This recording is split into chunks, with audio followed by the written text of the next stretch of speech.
сайн байцгаана уу эрхэм бүхэн төлөгчдөө. Та бүгдийнхээ төмөн амар амгаланг айлдгаа мэдчилье. Монголын урлагт төгс бүтээж, төгс орчсон агуй хүмүүсийн тухай үзүүлж өгүүлдэг гэгээн хүчний нэвтрүүлгийнхээ нэгэн шинэ дугаарыг та бүгдийн сонор нэлбид өргөн барихад бэлэн боллоо. Таалан болгооцгоно үзэгчдээ наашаа сууцгаа. Нөгөөдөр сүүлчийн шалгалт. Тэгээд л жолооч боллоо доо. Дараа нь яах вэ? Дараа нь олсон газар маань савдагтай агуун гарч. Агуу байдаг ч юм уу, бүү ч юм уу бүү мэд. Худалч. Хар худалч. Худалч. Худалч.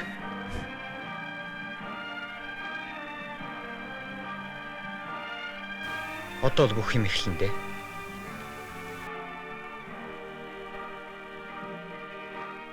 За ингээд энэ нэвтрүүлгээр та бүхэн нэгэн чадваргийн бүгд тийм амттай сайхан яриаг хөөрөөд урсамж дуртгалыг хүлээн авч үзэн сонсно гэдэгт найдаж байна. Лаасрын найруулагчийн Лаасрын багшийн номыг бүтээсэн зохиогчийн хувьд хэлэх нь зүйд нийцнэ хаа гэж ингэж бодож байна. Ном эхлэхдээ Дархан Санжийн хүү гэсэн гарчтайгаар хэлж байна. Дархан Санж гэдэг хүний удам судрын байна. Цахуу аймгийн Алдархан сумын уугуул Дархан Санж гэдэг тэр хүн бол одоо нутагтаа жишээлбэл Бэхтрүүл гэдэг хөгжмийг анх удаа аваачаа тавьж исэн. Бас ийм шийж үжиг тоглож исэн гэдээ бас авьяастай бэлэгтэй тийм хүн байж тээ. Тэгээд тэр хүний ач хүү нь бол одоо Лаасрангуй.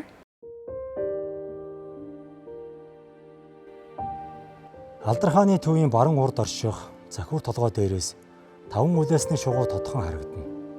5 үлээсний ойролцоо нутаг хушуундаа нэртэй Дархан Санжийн ууган хөө Лайхан сурангийнх өвлждөгсөн. Лаасуран өвлдсөн навчны дуулаас Өөрийнх нь ярьсганд байсан. Би бол Бэгзийн явуу хулангуйн төрсөн бууцнаас 10 км-ийн зайтай төрсөн хүн. Тэгээ манай өвөөгийн өвлжөөнөөс Бэгзгийн өвлжээ харагдчихдээ энийг манай өвөө аав эднэр ярьдаг байсан гэж. Лаасрангуй өөрийгөө 1946 онд таврын сард төрсөн гэх. Тэгээд сүүлд нь 4 сарын 18 гэж энэ өдөр төрсөн гэж авч болохоор юм байна гэд өөрөө бол тэрийг хэнийг ярьсганда би бол өөртөө төрсөн өдөр зохиоцсон юм шүү гэж шил дурсан байх жишээтэй. За энэ номон дээр бичснээр бол Дархан Санж өвгөний ууган хөө Лайхан сурангийн анхны хүүхэд эндч гэж. Хоёр дахь нь бас дутуу төрсөн тунай муутай амьтан байсны зэрэгцээ ээжийнх нь бийж таарав ээж. Тиймээс хөгшин аав Санж нь энэ бас л хүн болохгүй биз. Яах вэ өвөрт мөн явж байгаад өөхөг. Гээд өвөртлөө төдөө явчихсан юм. Төрөвч нь эндчихсэн болохоор хүүг гэрээс хол байлгах ямар нэгэн учир шалтгааны талаарх бодол Дархан өвгөний цөл ухаанд байсан учраас л ингэж өвөртлөж гол өгсөн урууд нь сар шахам явсны хэрэг энэ үзье. Дархан Санж өвгөний өвөрт айлаа сайлд очиж таарсан сүүгээрээ угжуулж явсан тэр надах хүр хожимоо нэртэй жүжигч нь найрлагч болсон Лаасран юм. За бид эхээсээ дөрүүлээ. Би 3 ахтай. Ах маань манай хамгийн том ах учраас би том ах гэж нэрлэдэг. Дараагийнхаа ахыг баг ах гэд тэр нагц ах дээр өсөж байгаа ахыгаа би бандаа гэж нэрлэдэг юм байсан. Намайг 1 сартай байхад одоо ээж маань өнгөрөөд ингээд бид дөрөв өнчирч үлдээд тэгээ одоо ээж маань бие юм байхад миний дээдлийн ахыг хамгийн том ах нагц ах сэтвдээ хуваарлж өгөөд намайг болохоор ээж та энийг хүн болгож өсгөөрэй гэж хэлээд одоо том ах баг ах хоёрыг аав нь өсгөн үсттэй гэж орхисон байна. 7 настайгаас аав дээрээ ах дээрээ ирж би одоо 65 оноос эхэлж хоёр ах дээрээ бүр одоо ирсэн. Эмээ ээж маань би одоо нас өгшөрлөө чи ер нь аав дээрээ өөрийнхөө хоёр ах дээр очгээд миний дээдлийн ах бол завханд цагаан хайрхан суманд нагц ах дээрээ хүүн болж өссөн. Аав их нарийн ч юм бөсөлтөө. Найзуудтай их наригдаг. Манай аав тийм дуудулдаг, хөгжим тоглодог. Зүгээр сайн дуруур сагшилтай нэг тийм мэрэгч юм биш. Бид нар зааж өгнө. Магадгүй миний урлагийн замаар явсан аавс болсон байх гэж би боддгийн. Надаас 3 ахгүй нэлдэн Алдархааны доотлол байдаг Баян булгийн шагуйд бухал хийж хадланд гарч танилцах юм да. Гонжирлсан нэг өндөр хөхөл байх л да. Тэгээ сургууль цуглаад л дэвшүүрээр голох болсон. Өө манай хүн шиг дэвшүүр бүр монтг юм байна. Тэгээ засны канкиг юмтай нөгөөд тэр гэдэргээ харж уунаа саавна. Оо тэг чинь даштамдаг багштай зүгээр ингээд гоё болгоно. Тэгээд манай хүн чинь одоо санаанд их сайн, дэвшүүрэнд сайн. Лаана гутал тослох юм бас нэг юм сурчсан. Нөгөө байрны тогооны хөөг ингэж яваад өөхөн тостой зуураад гэ гутал өнгөлдөг нийл хар болчиход тийм л байсан. Тэр лаанаг тийм бас нэг тиймэрхүү янз юм хийдэг л байсан тэр. Тэр гутал тосолдог юм ийгэл гоё гуталтай болох гэж байгаа тараахсан бид нар бүгдээрээ галтар болж л байсан. Тэгээ энэ ер нь их төрөхгүй болдгоо нөхөр байна энэ төр гэдэг л байсан. Ийм л дурсамж надад байна да одоо ер нь. Зохны алдар хаанаас нааш одоо 1000 гаруй километр эрдийн хөсгөр Хүрэн туугаад хоньо ямаага адуулаад тэрийг гэрээ ачаад ирээд одоогийн энэ гоодайн цуслангийн тэнд байсан байгаа. Тэгээд намар одоо тэр хоёр хүүгээ сургуульд орох зэрэг сайхан сургууль хамаг малаа хүн зарчгаад одоогийн хөгжим мужгийн коллежийн хавцаа хашаанд ирж буугаад тэгээд цаашаа юм явдаг л да тийм ээ. Аав нь тэгсгээд тээврийн жолооч болсон. Ард нь үлдэж байгаа амьдралыг авч явсан хүн бол Лазар. Тэгээд тэр үедээ одоо өстой жинхэнэ хожимын дур хөсөлтөд хөтлөгдөөд жижиг хүүхэлдэйн дугуйлан гэж байдаг ч тэрнгээр явж исэн юм байна лээ. Тэр газрын сургуулиар дамжаагүй найруулагч, тэр үеийн найруулагч нар байхгүй шүү дээ. Би ч одоо пинер ордны дугуулын бүтээгдэхүүн содон дөржин цохол аз жаргал элчигдэх дуур пинер ордон тавьж тэр тоглоод биднийг сонгож явж лээсэн байл да одоо бодоход. Би нэг хацтай хилдэг дандаа сайн санаатай сайхан зүйлтэй таралдаж тэд дандаа миний чигийг зааж өгчээсэн байх юм. 1962 онд хүүхд залуучуудын театрын жүжигчнээр орсон. Тэгж ороход бол 3 театр ерөөл нэг дор байсан ийм үе.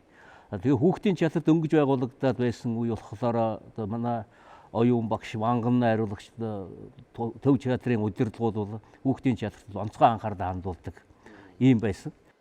Театрт ороод төсвөртэй хичээлдэж чадна үз. Ийм нэгэн асуултыг 1962 оны намар нэр жүжигчин цагааны цэгмэд дагалдан жүжигчин сонгон шалгаруулж авахад тэнцсэн Лазарынгээс асууж үжээ. Чадна хэмээн хариулж ирсэн багшийн маань ярилцлага 1965 оны залуучуудын үнэн сонинд хэвлэгдэж байжээ.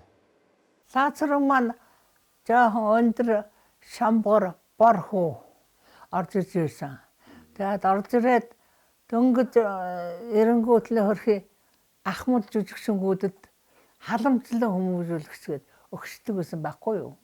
Багш нэрнээгээд миний нэр тэгээд ирээд Лазар манд гэж ажиллаж байсан.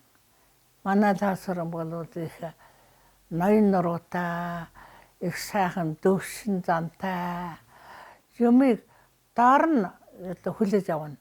Уун гэдэг байх юм байхгүй. Цоглог, сөрөглөн сайхан хүү юм шиг дээ.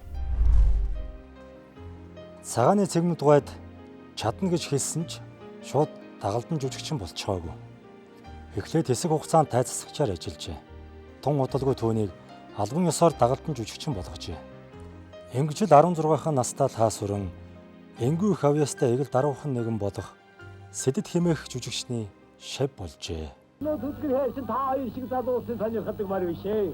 Харин энэ зоохор мөрөж мөнгөтэй болоод авгаатай хайртай хүн авдаг л марны нэг заахаа. Биш багш их суудаг байсан л та. Харин тамд нэг мундаг чадсан баг. Багш ярихтаа ганцхан өдөр шоочсон. Өвөө давтгээд. За. Идэх юм мөнгө өгчөхөд. За. Энэ талхаар авчиж. Амч зангаадаа үе харагдсан суу. Хэлчихэд тэгээ гараа ивц. Ирдэлж гарч болохгүй шүү яаж гисэн. Матч. Нэг мэт чи маргааш хөвлөнд очижээ. Энийг ууж шаавж. Хэнийг тэр Лазарыг. За. Тэгсэн чинь заа чи тэр нь юунд уйлд. Ямар дэвчээр үе юм. Яа. Тэр 25 минутээс чид пүүчиг аваад ич. Тэгээд болоо. Тэр мөнгө өө чимсэн. Үнэн хэрэгдээ 2 өдөр ч ажилласан байхгүй. Нэг өдөр чинь нөгөө театр хагасаа өдөр. багш нэг төлөөлж явчаад мартчаад маргааш намарчаад хоёр хоноглоод тий хоёр хоноглоод оо тийм л үү яах. Дөр бүтээснийхээ хувьд гэх юм бол үнэхээр одоо их цартай жүжигч.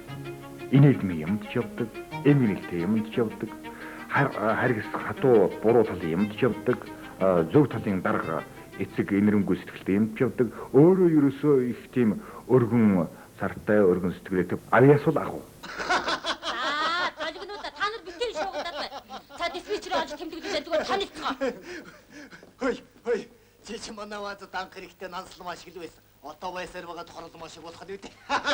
Би ч тийм юм яриад.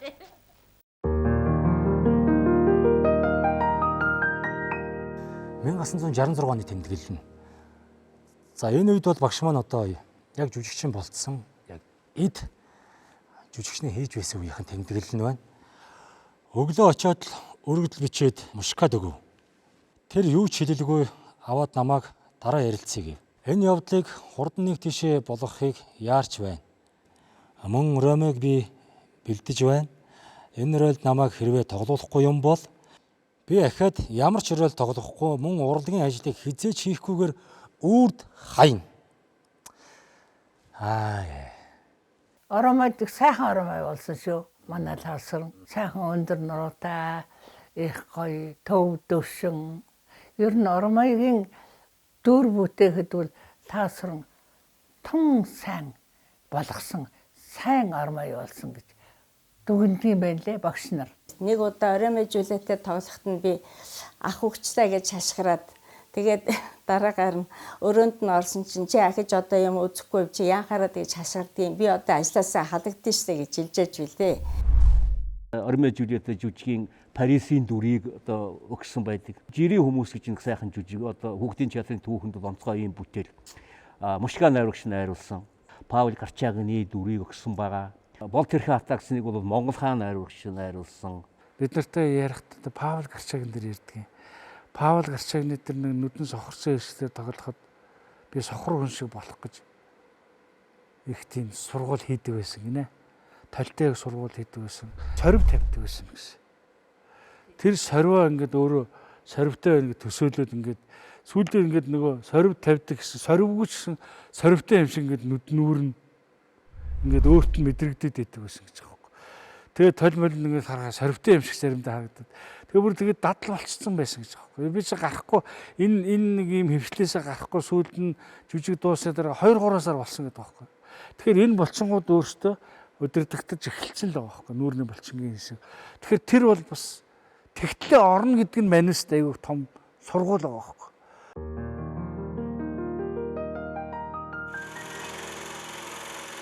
Хосфиш ус кино бол Лаасран багшийн анхны кино. Хишиг тухайн кино шүү дээ. За Ахмад Асанд нь бол дагэрэн цог тоглодог шүү дээ. Тэр хоёрын хоорондоо ямар адилхан тэр яаж онсон Тийм биш ээ. Урдхан хойшихтаа сургамж болдог юм. Острогой саяын хурал дээр гэнэн залуу наснда амьдралдаа тохиолдсон нэг явдлыг ярьжээ. Жүжигчдийн хувьд бол бид нэр их олон одоо улсуудаар туршилт хийж үзсэн дээ. Ихэнх нь хүүхэд залуучуудын чадрын жүжигчд. Тэр үе. Сор. Чи танад ирэх юм? Ховдын зам 20 хоногт ойлгож хаширууд ярих юм. Яаж зэв хүнд бол чи бүр хол үсттэй. Тийм уу тань уу? Тийм. Айгаад мөрсөн дээр гарч чадахгүй харахгүй ихний өдөр. Тэгээд машин гээ гялсгаад ирэхээр бүгдээрээ ингээл санал мандлаасаа бариад ингэжсэн чинь оройхон болсон чинь бүгдээрээ тэргээ барьж мөрсөн дээр ирэх гээд байраад жолоочтойгоо машина болоосгаад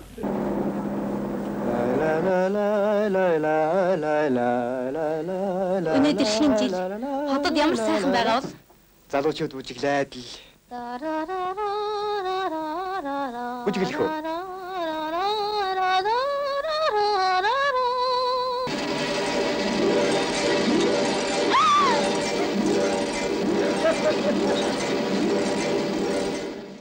Элдэ очир кино театрт анх гарахт нь урилга өгж ингээд эмээ ээж аав хоёр маань их баярлж ирснийг би өөр тодорхой сандгий. Кино тоглосон юмудад нэг таарлаад надад 3 төгрөг өгөөд. За тэр 3 төгрөг чинь одоо надад чи том мөнгө байхгүй 3 төгрөгөөр чи яах вэ? Ногоотой шил мантуутай аваад идчихна. Ерөөсөн санаанаас гарддаг. Их баярлалаа шээ. Ийм л юм болсон юм. Дараа нь төгсгөл кино. Оросын найруулагч Бобровский, Бонтур найруулагч хоёрын найруулсан кино. Тэрний мөнхөө бол одоо ер нь гал цог тэр бүх юм бол эрч хүч, цоглог, дайчин, эршүүд, одоо тэр сайхан хайр, хүний бахархал төрүүлэм, ийм сайхан залуу бол одоо яг харахгүй одоо тэр мөнхөөгийн дүрлтэй. Хяагтад очихгүй яагаад энд явдаг вүлээ? Миний орос нөхөр намайг танд хэл бол гэлээ. Борон таныг хороо гэж Монгол ноён тушаасан гин. Хорох ёстой өдөр нь маргааш юм байна. Би одоо явлаа. За сая орох. Хатан Баатаргай. Та миний орос нөхрийн загсныг битгий мартаарай. Мөнхөөгийн дүр болвол энэ онд гарсан уран бүтээлүүдээс хамгийн шилдэг уран бүтээл болсон юма гэдэг тийм дүгнэлтийг Вангангуй хэлсэн байт юм лээ. Вангангуй тэр хэлжсэн дүгнэлт өөрөө утга зохиол урлаг сонин дээр илүү нийтлэгдэжсэн. Кинофестиваль.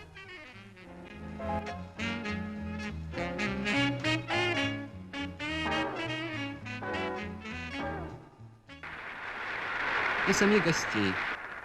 Монгольского киноартиста Лехан Сурена.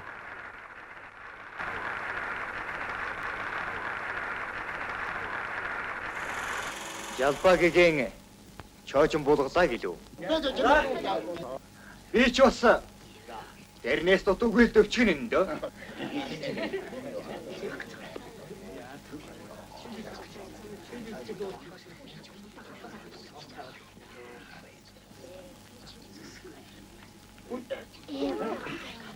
Чин бас ичтэй байх нэ. Чамайг хараад зүхэд байна.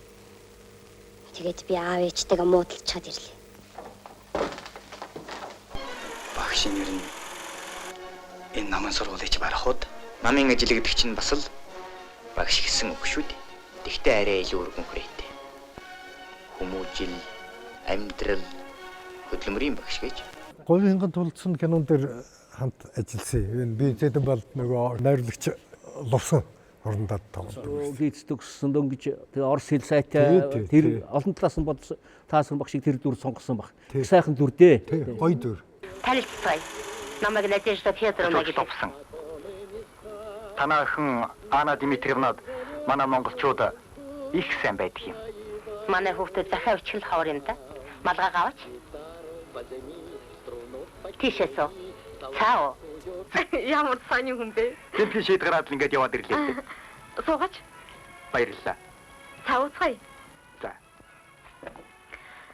Таны бүтээсэн дээр үзсэн хамгийн мондгын юу гэж сорив гэж хариулсан байсан тийм ээ. Дүр гэдэг бол ер нь жүжигчийн хүнд багддаггүй гэдгийг л харуулсан шүү дээ. Тэр та огшийн тэр дүр бол тэр одоо нөгөө гитст сурсан өөрөө тэр тайзны тулаан хөдөлгөөний тэр талд их мэрэгсэн их сонирхолтой гарсан юм байсан. Тэр зориудаар тэг сонгож авсан байгаа бах найруулагчдыг сонгож авсан баг.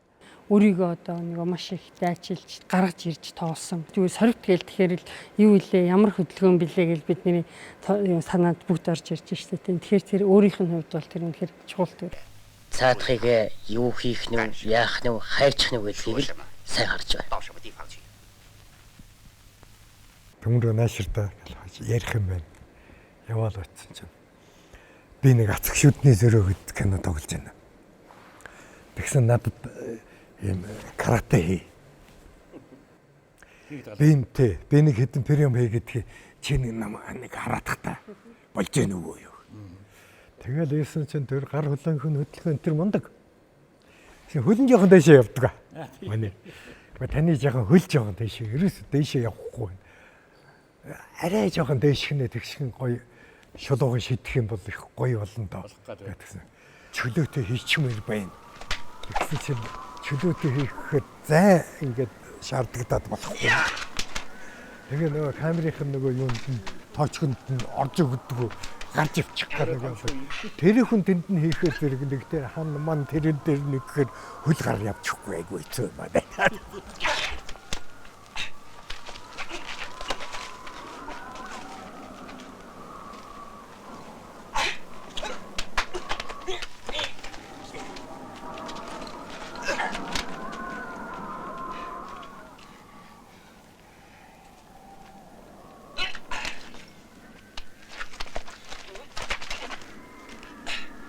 прууфны авцсан чинь нүүрний тэр ам тавьж байгаа хэсэг нь тий. Юм жүжигч ам тавьж үдсэн биш тий. Яг нэрэл ингэж ам тавьдаг байхдаа гэмээр тэр хөмсөг нүдний тэр хараамаараа сулгарч байгаа энэ тэр бүр агуу байсан шүү. Агуу байсан.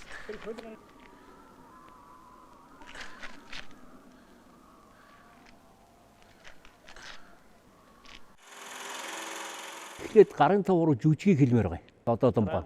Одоо 1967 онд оюун багшийн найруулсан. Тэр үеийн жүжигийн тавилт за сүүлд одоо гарын тавруу кино хоёрын хооронд бол маш их ялгаа бий л дээ. Дэлгэц тайзных гэж байгаа биш юм байна. Хүн чанар гэдэг нэг дүр гардаг.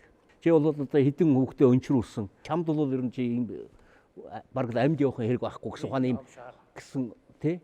Тэгээд үзэгчдэр хамтаад энэ шагтрын буруу үзтэй тийм үзэгчтэй гэхээр үзэгчд айгуу тиймэл гэжсэн юм байгаа зү тэгж тэгэл тэг яллаа төгсгөд нь бас ялж дуусдаг байхгүй. За тэгвэл одоо гарын тав хуруу юугаараа кино юугаараа үнэтэй байсан бэ гэвэл шагтрыг яллааг байхгүй юу. Хайр дурлалтай болж жолоод алдсан байхгүй юу. Тэрийг таасран багш шагтрыг өмөөрч тоглосон байхгүй юу. За Монголын тайз дэлгэцийн урлагийн агуу их мастер ардын жүжигчин Гиндэн гэж хүн байлаа.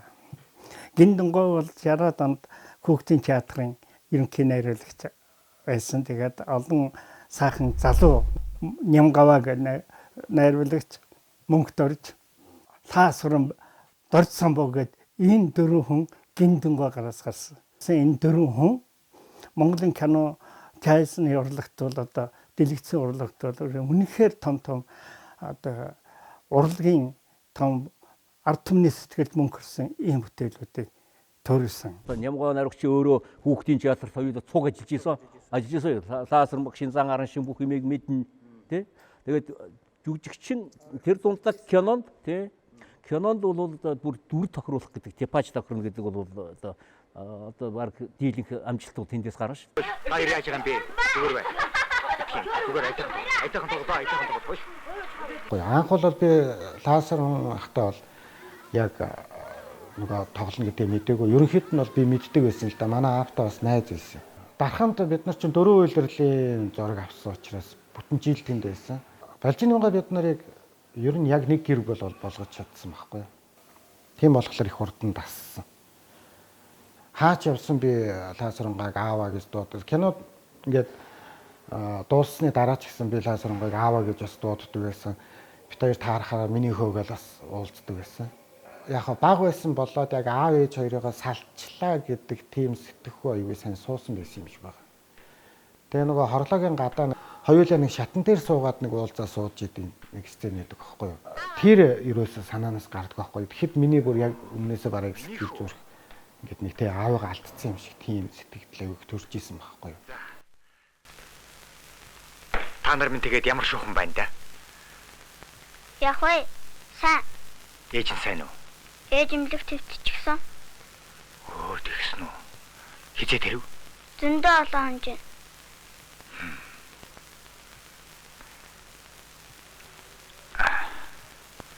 Ава. Та яагаад гэртээ арахгүй байгаа юм бэ?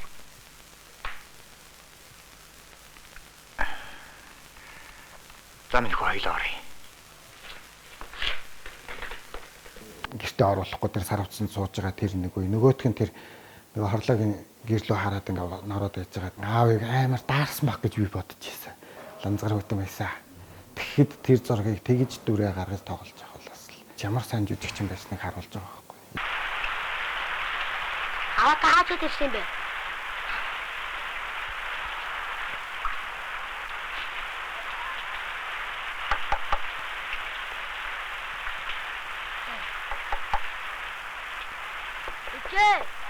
Аавчгэдэг шүү дээ аавгаа онгоолгож.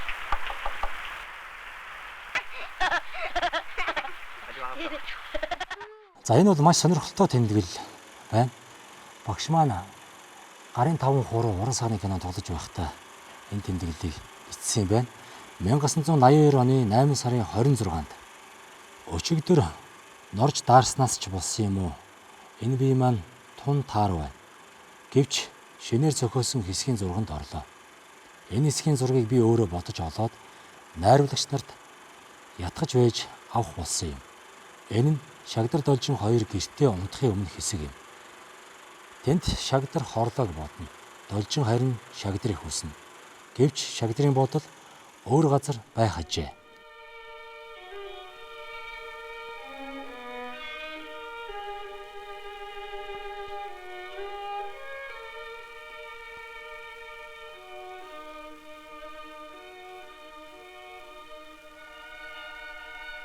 Хэн ч гэсэн төгс биш.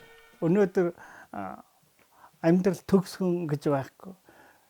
Заавал нэг амьдрал алдаа гаргадаг. Лазар бол тийм л дүрийг бүтээсэн. Тэгээ дүр бүтээн гэдэг бол зөвхөн гадна талаас хүнийг харуулах биш. Дотоод сэтгэлийнхэн нарийн нандин зүйлийг зөрчлийг одоо дэлгэж түүгээр асуудыг төвшүүлнэ гэдэг бол тийм амаргүй байдаг. Үүнийг авьяастай хүн л одоо бүтээж чаддаг.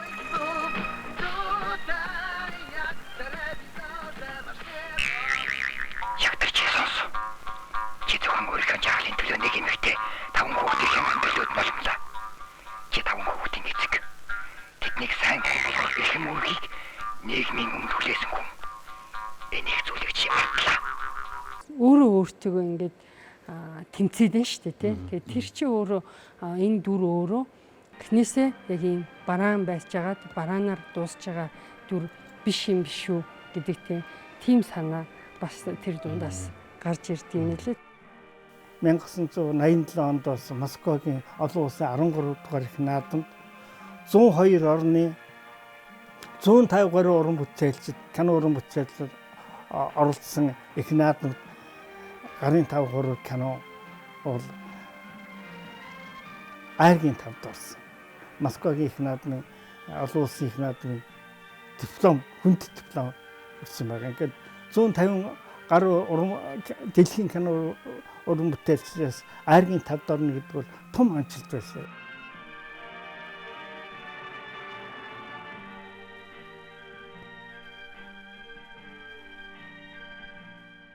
Яг болсон явдал. Манайх 5 дугаар хороолын циркийн баруун талд 13 дугаар баяр гэдэг баяранд байлаа. Цаасрынгийн нөгөө 7 дугаар онцны хажуу талын нэг 4 давхар байшинд байсан шүү дээ.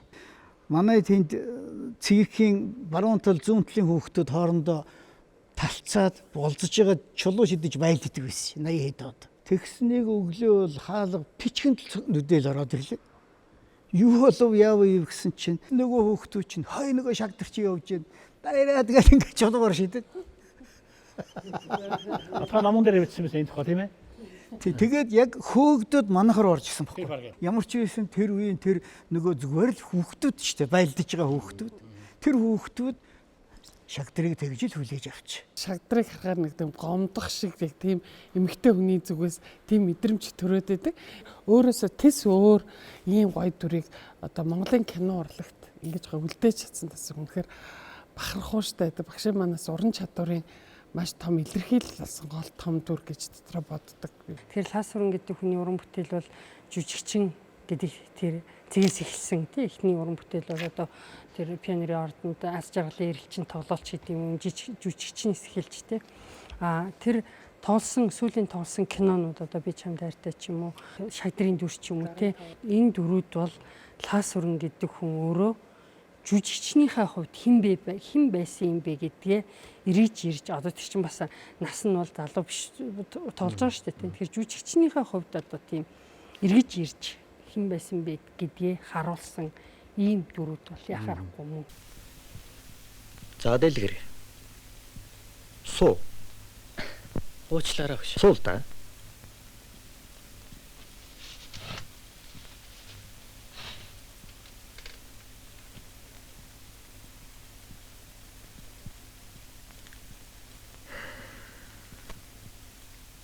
Сонин дээр чиглэл бичсэн гэж байгаа шүү дээ.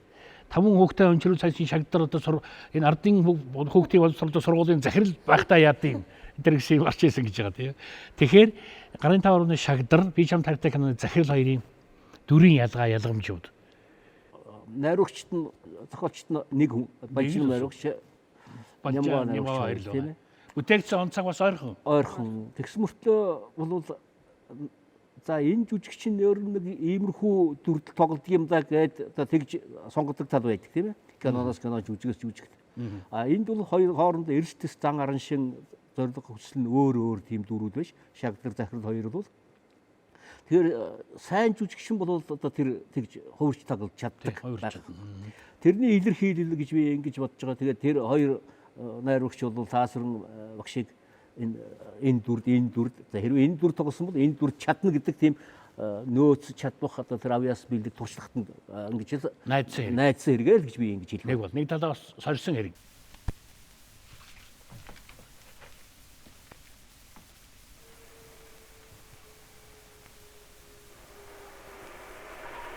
Дүрийн дотоод сэтгэл яаж өөрчлөгдөж байна вэ?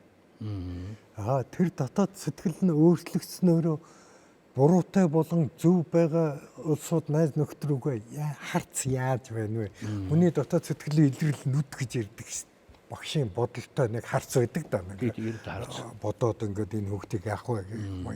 Гарын 5 орооны хүүхдүүд рүүгээ хараад бодлогоширж байгаа тэр эцгийн тэрнийг нүд. Яг ижил лансрын сууж байна. Тэгэхдээ нүдээр илэрхийлж байгаа тэр дотоод сэтгэлийн тэр хүүрнэлүүд нь бол шал ондоо эрсдэл соёр өөрчлөлттэй. Баяраа дэлгэр хоёрын зодооны асуудлыг яах вэ? Сая боловсролын яамнаас ярьж байна. Манай сургуулийн тухай сонин хэвлэлд нийтлэж радиогоор ярих гээд байдаг. Гэтэл бид ийм бодлоонтаа сууж байдаг. Юу ч болоогүй юм гэж бодож. Гүцлээ гинэ. Одоо л бүх юм эхлэн дээ. Бид ч яах вэ? Ингээд өөрсдөө хураад өнгөрлөө гэж бодъё. Гэтэл хүүхдүүд маань ямар хуу янзаар амьдралын их замын урсгалаар хөл тавьж байна те. Энэ дэлгэрийн сургуулиас гаргаж өгөөч гэсэн ориг өдөглөө. Энэ залуу иргэний ягаад юм бичих болов? Та ойлгож байна уу? Энэ баяраагаас болсон. Угтаан бол танаас болж ийм хэрэг үүслээ гэсэн үг. 74-өөс 79 онд Оросын театрын их сургуульд сурсан. Багш нь бол Иосиф Михайлович Туманашвили гэж. За Туманов гэдэг нэрээр ч бас манайхан хэлээд байдаг. Тэр найруулагчийн шав болж очсон. Тэр Туманов багш бол тэр Станиславскийн нэрмжит оперын театр, дандаа тийм хөгжим театруудын найруулагч байсан ийм хүн. Туманов найруулагчийн найруулсан Москвагийн 80 оны Олимп биш үү? Наад Олимпийн төгсгөлд Миша Бамбурус өргөдөөд нүднээс нь улмас бөмбөрч идэг. Энэ чинь одоо хоногч үлдсэн ийм дүр зурж. Энэ чинь одоо Тумановын найруулга байдаг.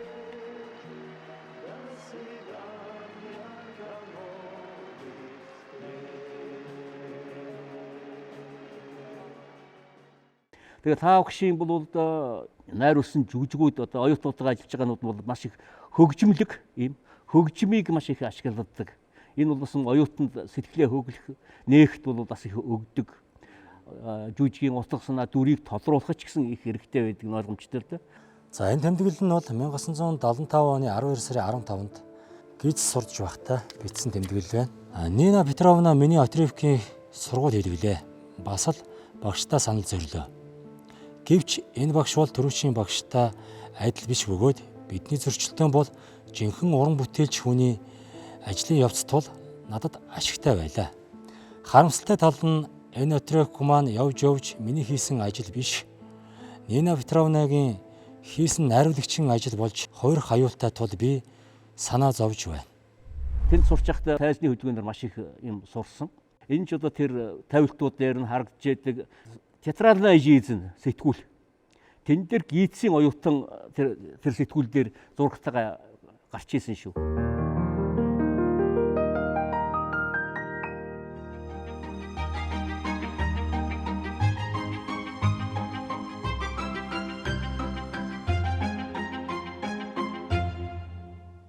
Өөрийн чинь одоо 78 онд багшийн дэвтэр бол төгсөөд ирэхэд та багш маань хэдээний Луначарский их сургуульд төгсөж ирчээд шинэхэн найруулагчаар ирж байсан юм шүү дээ, тийм ээ. Ойр дотн ажиллаж ихэжтэй дарга найруулагч болж үзэж төгсөөд ирэхэд нь би очиж. Ингээд бид хоёр тэгэд таарсан юм байна. хос шинсэн өссөн нэг Орос нэг янжуур. Тий. Тэгээд ингэсэн айгүй тийм өндөр. Тэгээд урд нь бол нөгөө юуны тус биш усын жолооч залуу тий төгсгөл мөнхөө энэ төргээд мэддэг. Гэхдээ ойрхон ажиллаж байгаагүй. Тэр үед гэмдэн гоо байлаа. Дур санжиг гоо байсан. За тэгээд манай тийм мэгмрууга сэддгаа бүгд манай ахмадууд бүгд байсан галан туцгүй тэр. Тэр дундаас цолмоо ихч бид хоёрд ер нь итгэж гол дөрүүдээ өгдөг. А тэрүнд нь ч гэсэн би их урам зоригтой.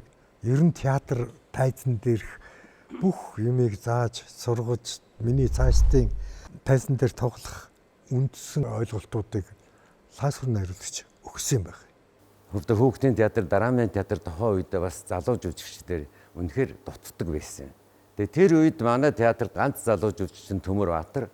Тийм учраас аргагүй энэ хүүхдийн дүр тоглох, залуучуудын дүр тоглох жүжигчид хэрэгтэй байсан учраас бид нартэй маш шаргуу ажиллаж ер нь биднийг бэлтгэж яасан гэж боддог. Би цэргээс халагдж ирээд аав маань харин шууд ардын жигш очрогдоход өгөөд за энэ хүнийг чи театртаа хүн болгоорой гэд. Тэгээд би шалгалт өгч лаа найруулагч шалгаж яваа. За энэ хүнийг юм болгоно гэж аваад. Тэгээд лаа найруулагчтай би жинхэнэ театрын урлаг шивэн жүжигчний мэрэгжил гэж юу юм одоо энэ бүгдийг одоо энэ хүний одоо гарын хэдэн шавнырын нэг нь би гэж бодож явдгийг. Найзан дундаа ярилцсан, найруулагч биш-ний хувьд ярилцсан. Хэрэлдээч ярилцсан. Тэр үдгээр за хоёлаа модалцаад яг өөрт нэг хоёр бэлээ байдаг. Бокс бэлээ. Чи тэр бэлийг өмс хоёлаа нэг тоглолч. Тэгэл намаа намзгч. Сайхан зохиол. Тэгэл за болоо үдээ. Багшийн боксчин байсны талын хүмүүс бол зарим нь сайн мэддэггүй. Залуудаа боксер хичээлжсэн байхгүй Монгол гэж. Анхныхаа хүүхдийг хүүгээ гаргачаад дагч хүүхд төрчөөл багш бөөн баяр болно ч тээ. Тэгээд сэтгэл нь хөдлөөд тэгшин багш боксын бэлээ аваад ирсэн гэж. За үлгээ авах гэх тэнд боксын бэлээ харагдсан багтал аюух хөөрхөн тоглооны дүр ч юм уу те. Тэгэнгүүт багш өөрөө боксчин байсан учраас тэр бокс спорт эр хүн шиг байх тэр юм бэлгшээж шít. Тэгээ боксын бэлийг авчаад үлгийн яасан бэ гэсэн тэр ээж аваа нөхөө гэд хэлжсэн гэд нэг ийм хөвгтэй явдал дурсаж ярьдیں۔ 1979 онд анхны 3 гэдэг зөгнөлт жүжиг найруулж тавьсан. Тэгээд өөрөө бүр тэр тайзаа хийхэд тулд манай тайз чинь иргэдэггүй байлаа шүү дээ. Тэгээд тэн дээр чинь одоогоор бол пицца шиг дугуй юм хийгээд ингээд яг хуваагаар нь хуваагаад тэгээд тэрийг ингээ угсардаг доороо дугуйтай тэгээд тэн дээр нэг талаараа ирэхгээрээ зэрэг сансрын хөлөг болдог, нэг талаараа ирэхгээрээ зэрэг эрдэм шинжилгээний юу болдог энэ төр. Гол тавил нь нөгөө жингүүдлийн орчинд жүжигшин хүн яаж жингүүддэг юм бэ гэдэг. Ингээл тэрүндний хүүхдүүд их сонирхдаг байлаа. Өөрөөр хэлэх юм бол фантомим юм. Тэгээ сүүлд нь хулчаахаа хүүхдийн жүжигүүдийг тавьж эхэлсэн. Хулчаахад нь би нэг эр муур тоглож ялаа. Тэрийгэ тавихын тулд жүжигчдийг тэр янз бүрийн мал амтны дүрд ингээд судлуулад энэ төр байсан тийм юм шиг байна. Карлсон Жаалхуу хоёр гээд хүүхдүүдийн их сонирхдаг жүжиг байсан. Тэн дээр нэг дээврийн хулгайч нэг хулгайч тоглолдог байлаа. Лав тэд манай хэмээ Фрэкэн бог Жаал хоёр энд байгаа. Янтар гараа. Тэр бүжөөг нь хараач. Бас тагнууд барих санаатай. Түмэн барива. Баш тагнуудыг хамгийн мундаг барьдаг хүн гээд мэдэх үү? Карлсон чи дийдтэй. Дээвэр дээр суудаг Карлсон Жаалхуу гэдэг жүжигийн хөгжмийг Жанцан Оргоо бичсэн. Дуу хөгжмийн чимэгдэл бол үнэхээр Цаасрын багшийн одоо жүжигийн санаануудыг тодотгох, жүжигийн драматургийг илүү хурц хүнд хүрэх гэд тэр бол манай театруудад тэр болгон нэг их дэлгэрээгүй байсан. Дээр гэж хаана? Тэнд чинь дээврүүд л байдаг шүү дээ. Ягаад дээвэр дээр миний баш? Тэг ягаад байсан ч нэг дээвэр дээр байж байгаа юм. хүн чинь хүссэн дуртай газар амьдрч болохгүй. Дээр дээвэр дээр ямар сайхан байдгийг хүмүүс мэдэхгүй болохоор тэнд амьдрахгүй байхгүй юу? Галт тэрэг эвдрэх юу ч биш. Энэ чинь гэрээлдэг.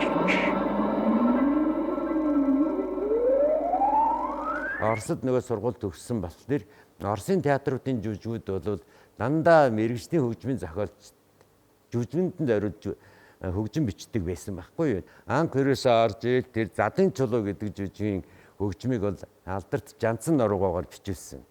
Тэгэхэд бол тэр хөгжмийн драматург нь бол маш мундаг тэр нөгөө жүжигтэйгээ зохицоод тэр гэгээ жүжиг Жанцан нуруугаа хөгжмөнд бичсэн. Хайр жүжигийг бас Жанцан нуруугаа бичсэн. Хөгжмийн зохиолчтой айгүй сайн ажилладаг. Соёлын ам чинь жүжиг киноны зохиолын хэлтэс гэж байлаа шүү дээ. Нармын Батбаяр, Дандраа Байдгаа, нар Чимэтгуай эдгээр ажиллаж ирсэн болохоор тэр томчуулын жүжигүүд их тавьж ирсэн байдаг. Угаасаа тэд нар захиалгаар бичижсэн байгаа байхгүй юу. Тэр аалигурын дэвтэр тэр минийх Батбаяр 3 жүжиг тавь гэгээ бол тэр Саасар багшийн жүжигүүд дотор их том жүжиг шүү.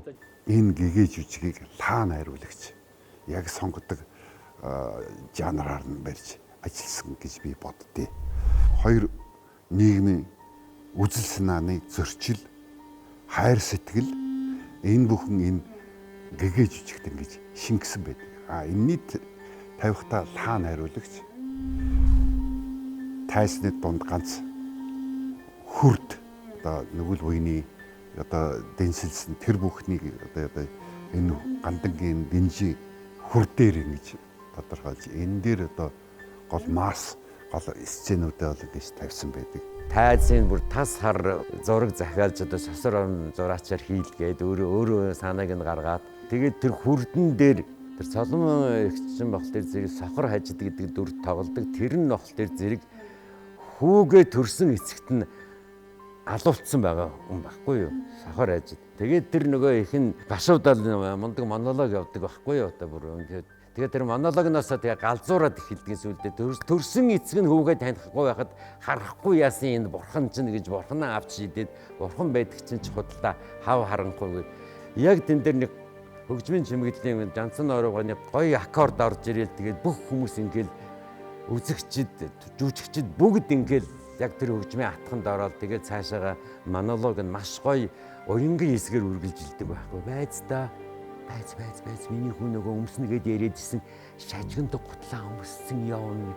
Тэгжээс нэг нөгөөд чинь ингээд галзуурлын хэсэг рүү ордог. Тэгээд айгүй ингээд үзэгчд гоё үзээд байжсэн чинь нөгөө дуу шуумны нэг шин орсон инженер залуу одоо нөгөө оператор та одоо тэгсэн чинь нөгөөд хүн чинь шин болтой ингээд жүжигээ үзээ суучдаг.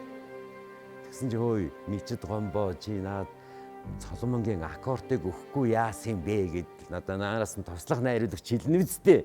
Тэгэнгүүт нь тэр дээрээс гэвэн тэр яг тэр айгүй торгон хэсэгтээ нь баан гэх нэг аккорд ороод ирж байгаа хгүй. Мичэд гомбоо чи яач ваа гэж нөхөд өгчглөө найруулагч юм. Тэг гэх мэтэр тийм алдаа эндэгдэл гараад тэгэл одоо энэ мичэд гомбыг ажиллаас нь хөө юм уу гэж хад бас таасрын байна.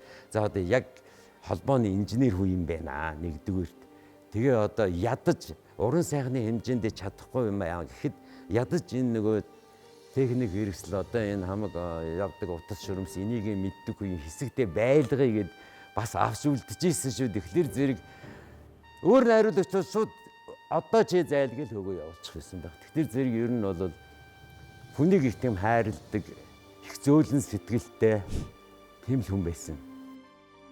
Сэтгэл тарвсан туяа гэж жүжигийг Саасрын найруулагч тавьсан. Энэний өмнө болохоор зэрэг сугар найруулагч тавьсан байсан. Тэрэн дээр үзэгдлийн хооронд явдаг нэг тийм үзүүлбэрүүд хар санаа гэд нэр өгсөн. Тэрэнд нь болохоор Батүлзийг цагаан санаа гэдэг надад тэр сэлэм өгөөд бит хоёрыг баахан сургууль хийлгүүлсэн.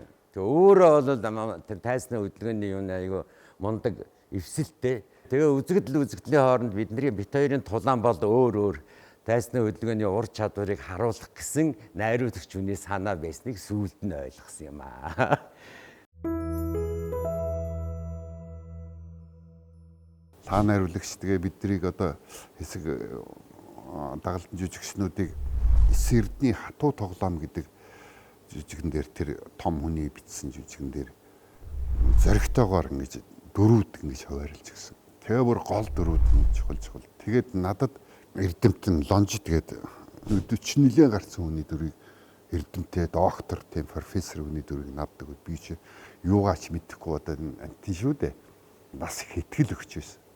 Тэгээ миний насны зөрөө их учраас би өөртөө бол итгэв. Энэ лаа нариулагч яагаад над ийм юу өгч байна. Тэгээд ширээний уншлага нас ихсүүлээл бүх учир начрынуудыг л одоо лаа нариулагч ширээний уншлаган дээр л одоо бид нар тэлж энийг өснө жүжигчний ангийн мэрэгжлийн хичээл явдаг байсан гэж би сүүлдээ ойлгодог. Тэгээд өөрөө тайзан дээр биднийг гаргаад бусад ахмад туршлагатай жүжигчдийн дунд оруулаад.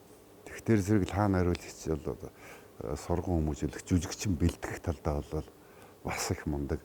Жүжигэн дээр ажиллаж байхдаа өөр тохиолдсон сонин хачигнууд бол тэр бүгдийг л одоо ингэ дандаа энэ жүжигтэйгээ холбож жүжигчтэй бас санаа өгөхүүднээс ингэж өөрийнхөө амьдрал дээр болсон явдлаар ингэж ярьдаг. Тэгээд бас бид нар хоорондоо ярихгүй лаа нариулагч ер нь хорвоогийн хамгийн сонин хачин бүхэн энэ хүнд тохиолдож ирсэн багтаа гэмээр тийм сонин хачнаар ингэж биднэрт ярьдаг байхгүй. Тэгээд ерөөсөө л явж л хүн л байх хэвээр тийм. 1984 оны 12 сарын 1-нд гээд яг шинэ жил болохоос өмнө бүр маш томоор 3 удаа бүр багш маань ураа энэ өдөр байранд орлоо. 3 дугаар хороолол 25 дугаар байшин 1 дугаар орц 8 давхар 32 тоот 3 өрөө гээд маш томоор ингээ 3 анхааруулга ингээ тавьсан байгаа. Маш их баярлсан байгаа багш маань. Чин сэтгэлээс ярьдаг жүжигчэнтэй. Үгүй ингэмээр одоо чи очиод тийч. Үгүй надад чи бишээ. Яавал дээр хойлоо. Гэт ингээд дүрийнх тухай яриа л. Тэгэд өөрийнхөө нөгөө тавих гэсэн үндсэн шугам биш дээ найруулагчгаа тэрлүү жүжигчнийг заавал ингэж оруулаад тэгэж жүжигээд байдаг тийм. Ерөнхийдөө хүүхд залуучдын театрт бол 6 жил 7 жил ажилласан. Тэр хоорондоо маш их өр бүтээлүүдийг найруулж тавьсан байдаг. 1985 он гээд ингээд бид нар санал асуулга орж ирэхгүй юу? Та нар Нямхаваг байлгах эрүүлэх үү? Лаасуранг байлгах уу? Гэт тэгээд нэг нэр бүхий улсууд Нямхаваг эсэргүүцэж Нямхаваг эрүүлэхгүй. Лаасуранг хэвээр нь байлганаа бид нар. Гэт тэр нэг яамны шахалтаар лаа нариулагчийг Хүүхдийн театраас хуусчаад одоо хоцрол гэж ярьж байгаа. Тэнд юу ч яриаггүй. Яаж ч эсэргүүцээгүй. Юу ч гончгоноогүй. За. Нямгаваа ирж байгаа. За би явъя. Тэгэл явсан. Нэг өдөр багшийн дээд сургуулиас Эрэмчин самбуу багш ирээд "Лаас өрөө. Манай захирлуу чамааг авъя гэж байна. Театрын чинь чамд ийм хандлагатай байхад манад ирсэн дээр. Бүхэл бүтэн яамаараа чиний эсрэг байхад чи яагаад ч нэмэргүй шүү дээ" гэлээ. Би явахгүй л гэсэн. Өглөө авгаа ажилдаа явхад нь араас ч гарна гэж хэлчихээд 3 өдөр гэртээ уйлсан. Гэж ярьсан нь сонины шаралсан хууцнаа үлджээ.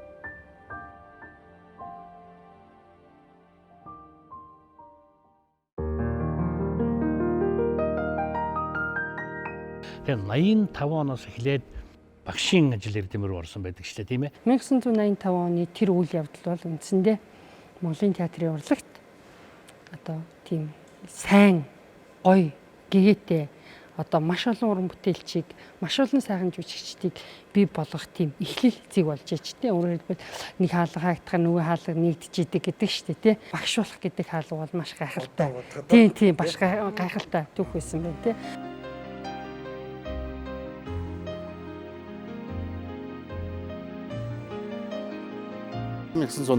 онд тоо. Та багштайгаа уулзаж, та багш маань биднээс 26 хүүхэдтэй ангийг тэр үед дааж авсан. Харсан хайр сэтгэлийг дээр ажиллаж эхэлсэн. Биднээстэй бол шууд бусад багш нарыг бодох бол өөрөө заах арга хийчихэд аль болохоор практик тал руу аваа явчихдаг байсан. Багш маань надтай нэг ховчлээд юм ярих гэдэг. Би бол тэр тухайн үед ангийн дарга байсан л да. Ангийнхнаасаа хүүхдүүд илсүүлээд цөмөр ингээд Эрдэнэтэд чи театр байгуулвал яасан. Тгий багшаа зөв. Ямар гоё юм бэ. Тэгвэл багшаа уулын төгсөөд би бол энэ драмын театрт л орё гэж бодож явдгийг штэ. Бас тэрийг хэлээд авч байгаамаа. Яг вэ тэнд очиод театр байгуулад 20 жил ажиллаж байгаа эргээд чи драмын театрт орж болно штэ. Үгүйсэх юм байхгүй. Тгий. За ингээд миний зам тавигдсан юм да. Хөгжмийн болон бүжгийн гэсэн бас 6-8 хүүхэд. За манай дуулаачийн ангиас 3 хүүхэд нэг багштайгаа ингээд бид чинь Эрдэнэтийг зорилоо. Намын тохоор соёлын яамны тушаалаар тэр үед ихтэй сургуулийн багш нар жил хагас буюу 2 жил үйлдвэрлэлийн дадлага гэдэг одоо ийм зарчимтай байсан. Энийний дагуугаар хаасрантайгаа хамт театр байгуулах ажилд томилогдож ажиллахаар төлөвлөж очсон юм аа. Хэдний шүдрэмлээ богоноос буугаад байсан чи цэцэг ногоо болсон. Баахан хүмүүс угтаж аваад автобусан суулгаад аваад ямар гоё гэж анх удаа тийм хүмүүсээр угтуулж явах чи хамгийн сайхан. Тэгээ эднийг ирэхэд бол Эрдэнэ татаа яриад одоо баярлж байсан. Одоо манай Эрдэнэ татад нэг сайхан соёл урлагийн ийм сайхан мэрэгчлийн урлагийн байгууллага бий болох нь гэдэг. Тэр үед би мэдээлэл радио телевизэн улсын хорооны Эрдэнэ татах радиогийн сурвалжлагчаар ажиллаж байсан. Одоо яг энэ хүүхд залуучуудын театр байгаа энэ байрны яг энэ хажуу талын одоо блокод манай радиогийн редакц үнэнсэний Монцамигийн сурвалжлагчид байрладаг байсан. Одоо шинэ ямар бүтээл хийж гин юу хийж гин үгээд энэ бүхнийг бол шуурхаа одоо Эрдэнэтэд сонсогчдод хүргэдэг гэсэн тухайд бол Эрдэнэтэд телевиз байгуулагдаагүй ганц радиотой юм байлаа. Одоо энд ажиллаж байсан тэр соёлын ордныхын нийлээл тэгээд 60 70 80 хүн болоод тэгэл одоо жинхэнэ төлөвлөлт гаргаад анхудаа орон нутагт театрчилсан тоглолт гэж хийж байгаа. Наран октябрь гэж концерт л доо тэр нь бол шүлэгтэй, дуутай, жүжигч болоод байгаа юм уу, концерт болгоом үржилсэн гоё. За өнөөдөр Монголд ямар хөгжмийн зохиолчид дэлхийд дээр Монголын хөгжмийн зохиолчдоос дуулж гин үү? Ямар яруу найрагчийн одоо Монголд ингэж зураад чинь үү? За тэдний уран бүтээлийг декадынхан концертанд оруулна гэ. Тэгээд тэндээс дандаа шилдэг усууд бид нэр бэлэг жаргалыг одоо өрсөн, хангалыг өрсөн, шарвыг өрсөн, ловсон шар багшигаа өрсөн, Монголын сонгодог, дэлхийн сонгодог хамтарсан ийм сайхан одоо тоглолтоос анх одоо бид хоёр ингэрээ цоолж алтан гадас нэгийг одоо авч амжилттай байлаа. Ингээд цаашдаа тийм нэг гүйцэтгэх уран бүтээлж явхад урьдаа дуулаад ингэжсэн бол бас аливаа урлагийн ажлыг зохион байгуулах ийм ажилд бол хаасруу маань намайг бас одоо их сургууж. За чи ерөөсөө нэг эрэгтэй хүн шиг хүн юм байна. Чамааг чинь би нэг Европ хатагтай гэдэг жийсэн. Чи чинь гараа даах юм байна. За зүтгэнэ хөрмөн чи. Намайг чи ер нь эмэгтэй хүн байна уу юу вэ? Тэр нэг марцсан. Тэр хүн чинь одоо сайхан шудраг, сайхан зоригтой тийм хүн болохоор тэр нь бол надад үнэхээр их таалагдчихжээ.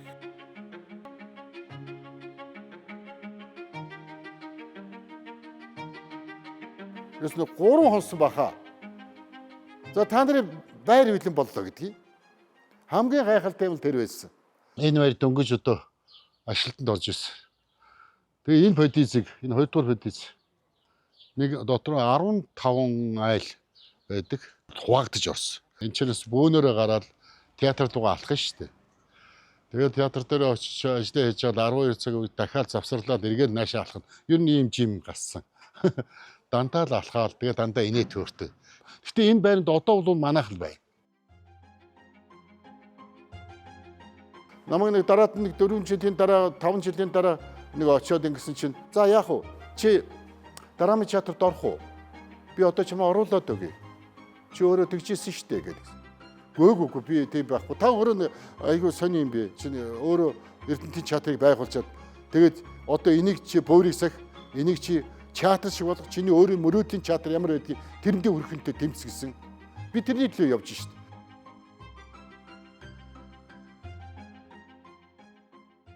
Би 38 жил одоо ажилласан байна.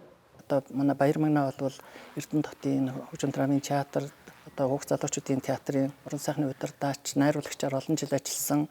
Өөрөө бол одоо ёстой голомтоо сахиад, буураа сахиад үлдээд багшийнхаа одоо үйл ажиллагааг одоо үргэлжлүүлээд ингээ явсан манай Саран цэцэг гээд жүжигчин Сүнжид багш гэдэг дүрээр нэцүү ангийн Сүнжид багшаар нь сайн мэддэг. За тэгээ оюун чимэг гэж их гоё охин, уран чимэг гэж их гоё охин. За наран амгалан гээд одоо наран амгалан манай Америк нэгдсэн улсад Техас мужид энэ өөрийн хувийн одоо студи театртай ингээд бас ажиллаад байнга холбоотой байдаг. За тэгээд Баатар сүрэн гээд эдний бас төгсөгч байсан. Нэг үе бас энэ театрынхаа найруулагчаар бол ажиллаж байсан. Бацайхан гэж залуу байлаа, инх болд гэж залуу байсан. Тэгээ бүгдээрээ л сайн сайхан ажиллаж амьдарч Эрдэнэтэд зарим нь одоо ингээ гал голонтой бадрааж айл өрх болоод өнөөдөр хүртэл ингээ сайхан явж байгааг харж эдний түүхийг мэддэг үед бол баярлж байдаг.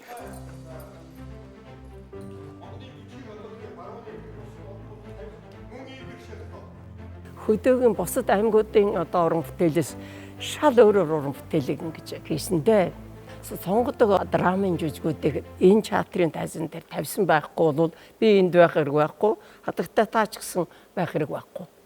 Сонгодог драмын жүжигийн оролд одоо нэг жижигхэн дүрийг бүтээн шүү. Яалтч байхгүй шаардлага тийм байсан. Тэрийг одоо бас ингэж нөхөж ингэж бас ажиллаж ийсэн. Олон уран бүтээл хийсэн л дээ.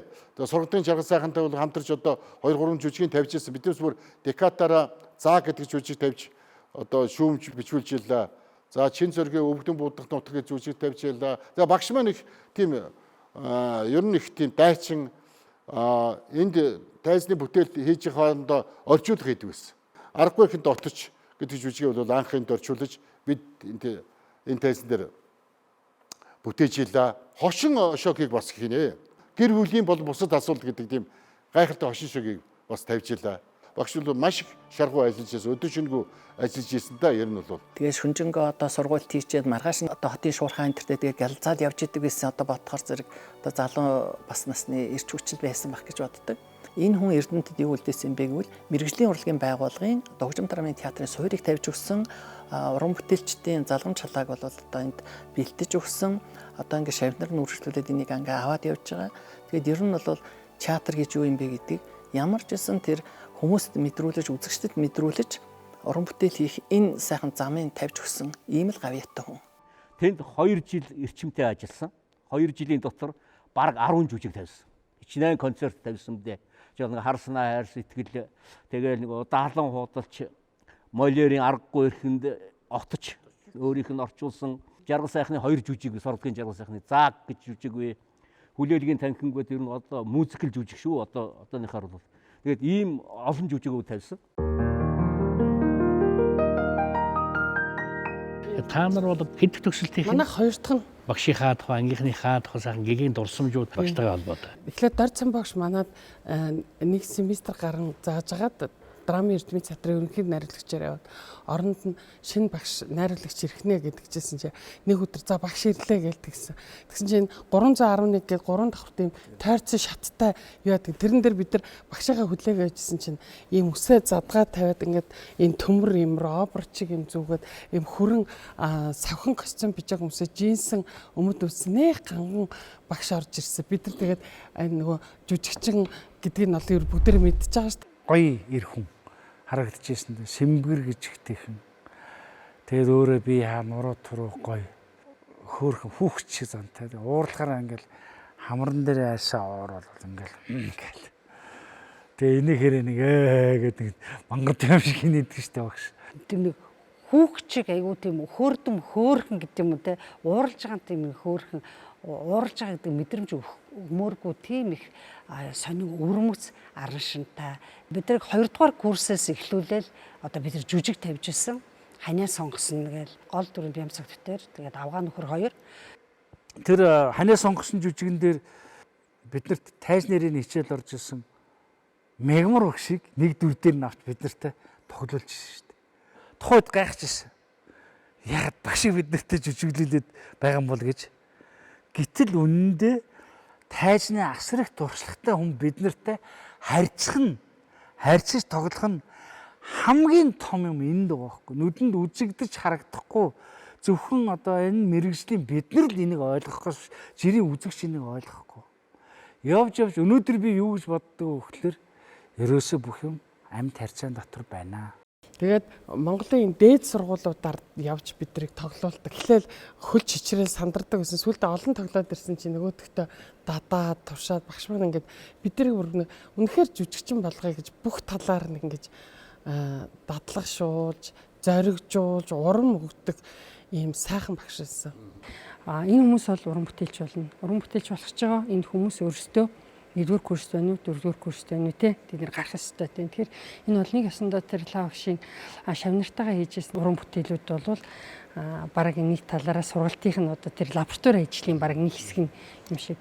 Тэгээд тийм тэгж ажиллаж исэн учраас нөгөө шавнар нь ингээд багасаа одоо яадгийн тайзан дээр хараад айдас хүчит юм уу те ийм бүтээлч те ийм уран бүтээлч тусны бас нэг нууц нь тэр манай ангиас үдээд одоо Монгол улсын ардын жүжигчин манай Жамсран жив оюун дар маань Лавгийн Дэмитбаатар, Дан Принцингийн Хүрлээ, Ташнимын Бямцогт гэдэг дээр гавьяа жүжигчин болсон. Тэгээд одоо юмд ингэж төвлөрч энийхээ төлөө бүх зүйлээ зориулж хийх яг тэр бүхэл урам зориг бүх гайхалтай зүйлийг багш маань бидэнд өгчээсэн. Хамгийн их биднэр суулгасан том өгсөн зүйл бол зохиол задлах үйл ажиллагаа. Тэр нэг хүүхдийн жүжигч вэ, том атрик одоо жижигхэн жүжигийн хэсэгч вэ. Энэн дээр багшууд маш их ач холбогдол өгсөн. За та нарын яриад байгаа энэ туйлын зориг гэдэг байгаа юм чинь вэ штэ. Тэ? Энэ бол зайлшгүй хийх даалгавар. Энэ туйлын зориг гэдэг юм чинь жүжигчний заавал хийх ажил байх юм шиг байна. Тэгээд яриад ирэхээр нэг туйлын зориг гэж ярьснаас илүү жүжигчин буюу тухайн дүрийн заавал хийх ажлаа гэхээр би чинь өөр өнцгөөс ойлгох. Энэ дүрийн чи заавал хийх ажил нь юу юм? Энэ эмэгтэйг буудах юм уу? Тэр дайсныг алах юм уу? Эсвэл ямар нэгэн зорилгыг яриад байгаа байхгүй. Тухайн дүрийн зорилгыг. Тэгэхээр ойлгож буух нь амар. Тэгээд практиктээр багш өөрөө хажуугаас хараад наадах шин жаахан тэр хүчин сулдаад байна. Чи яг энийг юу гэж ойлгоод ингээд ярилцаад эхлэхээр би тэр жүжигчний хийх ажил, жүжигчин хүний дүр дээр ажиллах ажиллагааг гарцаагүй авч эхэлж байгаа байхгүй.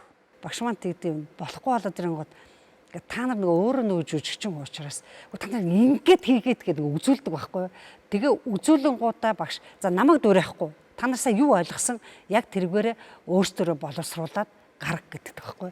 Тэгээд анхандаа бол тэрийг нарийн сайн мэдэхгүй яаж боловсруулж гаргана гэдэг юм бол яадгийн бол ингээд тэгээд нэг дуурайх гэж үзээд болохгүй болохоор бид нар ингээд өөрийнхөө ингээд явдаг. Тэр нь нэг өсөндөө багш яриад байдаг нөгөө өөрөө яв, өөрөө мэдэр, өөрөөсөө боловсруул гэдэг юм энд байсан юм байна гэж боддог.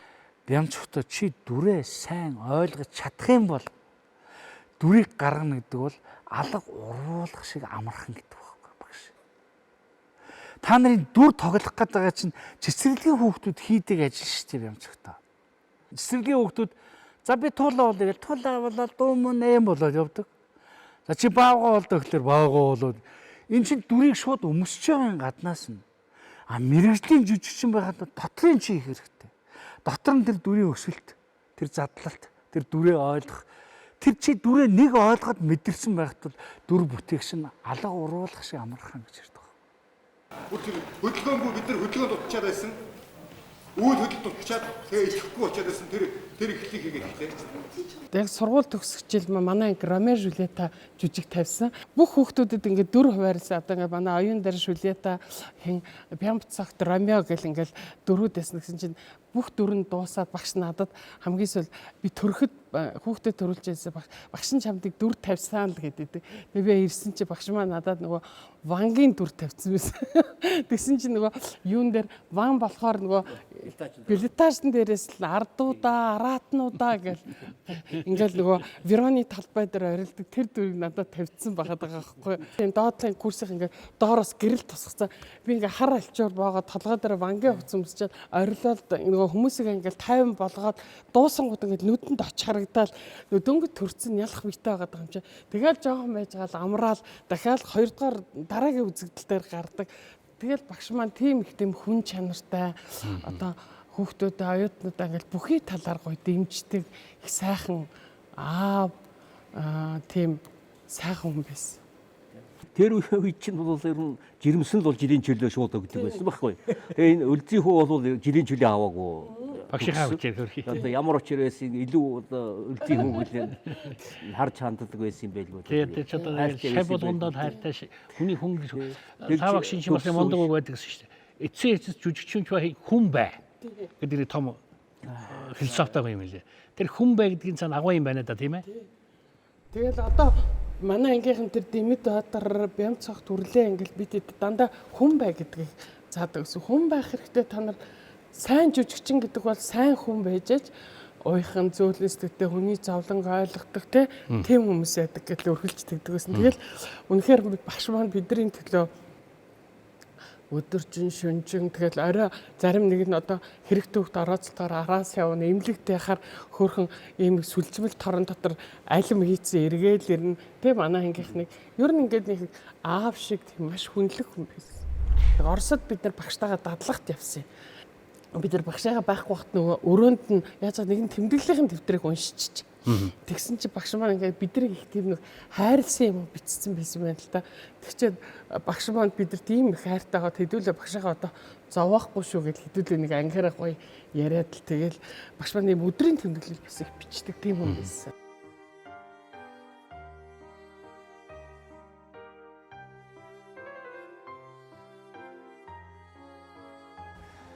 Багш маань хошин шогийн үзэгдэл концертын үзэгдлүүдээ жижигэн цаасан дээр ингээд биччихэд эвлүүлдэг тоглоом шиг ингээд солбол нэг чаш налгаал нэг нь хааш налгаал ингээд хараад идэв байсан. Хөтөлбөрөөр гаргаж ийн гэсэн үг. Энэ аргыг Оросоос сурж байхдаа өөрөө сурсан юм уу? Эсвэл ванган найруулагч дээр сурсан юм уу? Сайн мэдэхгүй байна. Гэхдээ энэ аргыг одоо ч гэсэн шавнэр нь ашигласаар л байдаг.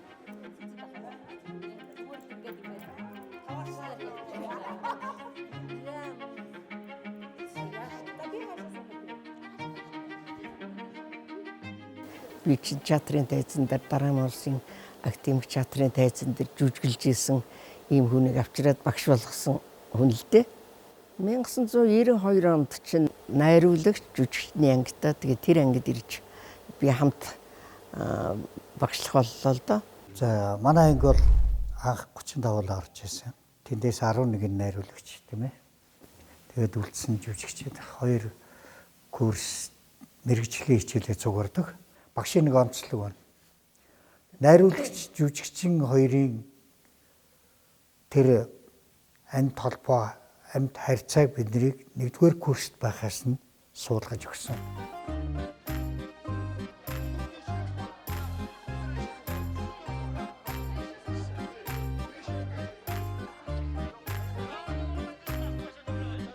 Ээж хүүхд залуучууд театр жүжигчин байсан болохоор би л хаа өгчтэй бүр их жоохондоо танилцсан. Хүүхдийн оролцох хэсэг гарахаар хэдэн жүжигчдийн хүүхдүүд нь очдөг гэсэн байхгүй.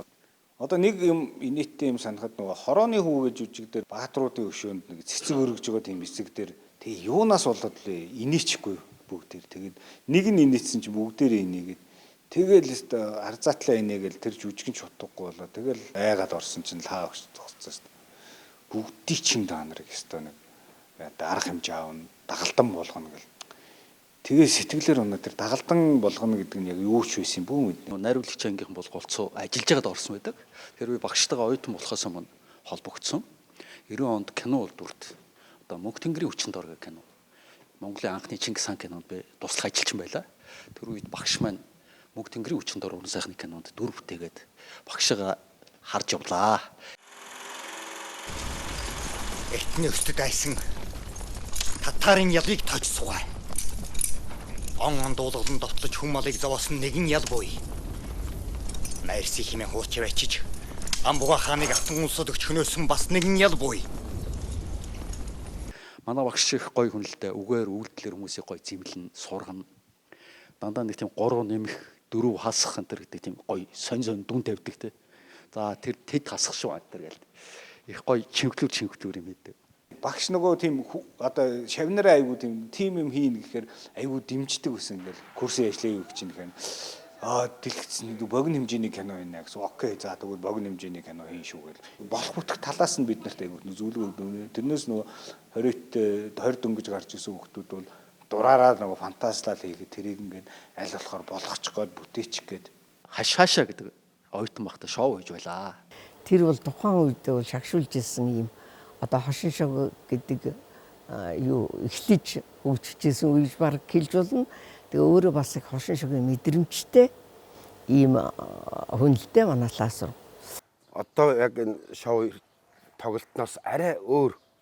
Тэр үеийн явж исэн шоу тоглолтноос бас тэсэн өөр нэг юм. Одоо ингээд хувцас арын кулисэнд өрөөндөө ороод солиод дараагийн үзүүлбэр эхлээд үзүүлбэр явдаг. А бидний багшийн тэр хийсэн бидний тоглож исэн шоу бол дундаа нэг ч гэрэл авахгүйгээр тайзаа хувцас тайзан дээрээ солиод тэгээд нэг дээрээс штангат болгоод баахан хувцас өөлөгчтэй. Тэгэл тайз нь өөр багшийн тайз ерөөсөө маш амархан. Ингээ хэдэн углуурдаг төмөр углуурдаад тэрийг бүтээгээл тайз. Тэр юу ч байж болно тэр тайзыг. Диагон гэдэг жүжигийг сургалтанд оруулж ирж энэ шинэлэг байсан л да. Залуучуудын театрт 2 групп болгоо тоглож ирсэн. Би энд бай. Гайхалтай. Нэг болохоор торхон дотор, нэг болохоор модны хөнгөлт. Маргааш та юунд орох вэ? Маргааснаас бол юунд ч орохгүй. Өөр тэндээ байж энэ торхондоо амьдрахаар шийдсэндээ. Бид чинь цуглах лээрээ цаг агаарын тухай эсвэл олимпийн тухай ярихаас өдөрдгүй юм шүү дээ. Хүнд ярих сонир сайхан санаатай. Баяр хүргэе, баяр хүргэе. Хүүхдийн жүжиг Дөрвжгийн Эрдмийн театрт очиж хүүхдүүд тоглож ирсэн. Би 6 настай цусны гэртээ хүрл нэртэй хүү бай.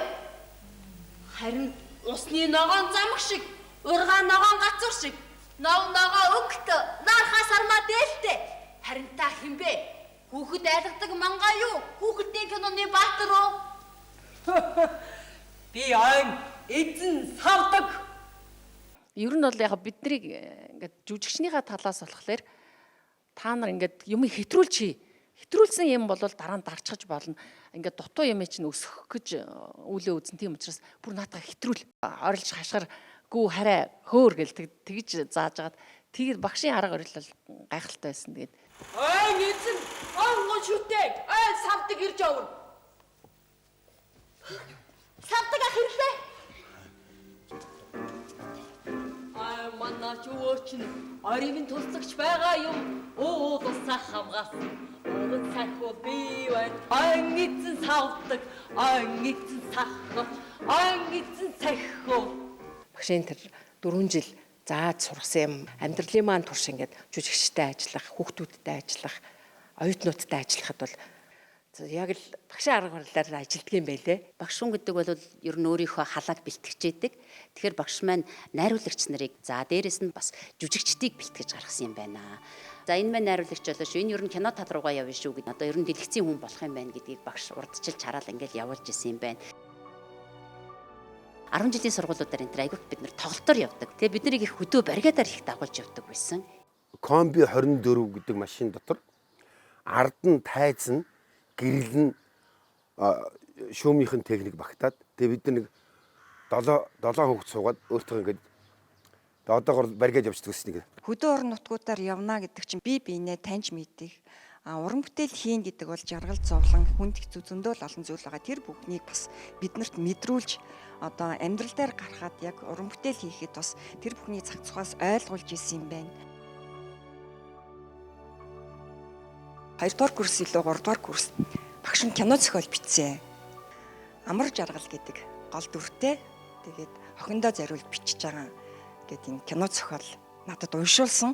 Кино болж бас хараахан чадаагүй. Сая энэ нэвтрүүлгийг хийх болоод багшийнхаа бэр болроотой уулзч явж байгаа энэ тухай ярьсан чинь надад бас яг гар бичмэлийн зохиолыг ингээд авчирч өгсөн. Тэгээд энэ дээр бас элбэг сайхан ихийнхэн дүр Цэмбэлмаа амар жаргалт амар мэд гэд ингээд бичсэн ийм кино зохиолын яг гар бичмэлийг өнөөдөр ингээд хараад уншаад сууж хаад бас сэтгэл хөдлөж जैन сайхан байна. Тэр нь багшийн өөрийнх нь өвөрмөц бас туршилтын арга байсан болов. Төрөл жанр хэлбэрүүдэд чөлөөтэй тавих болцоог олгодог. Тийм учраас бидний одоо оюутан байх хугацаанд хийсэн 6 жүжиг, шоу тийм ээ энэ бүгд ч гэсэн биднийг маш их тийм хөглөж өгсөн юм болов. Тэгээд зарим маань багш болсон байна. Зарим маань ингээд телевиз, кино тийм ээ бүх төрөл салбарт манай ангийнхан бол маш сайн ажиллаж байгаа.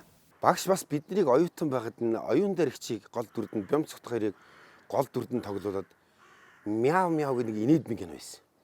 Энэ кинон дээр чинь ахмадуудыг маш их оруулж шүү дээ. Одоо циркийн аяллагч Чидэн Балгоо Цэе гэж.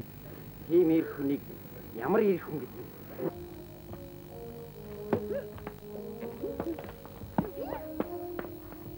Бадан Марууга, Дугар Санжаагаа хоёрыг паркийн нэг жижиг үзэгдэл дээр оруулсан. Сэдэд агааг бас оруулж Монгол Улсын жижиг. Тэр их инээдэмтэй над нэг иддэг. Хаал бол идэж идэг нэг тийм оройл өвчүүлээ.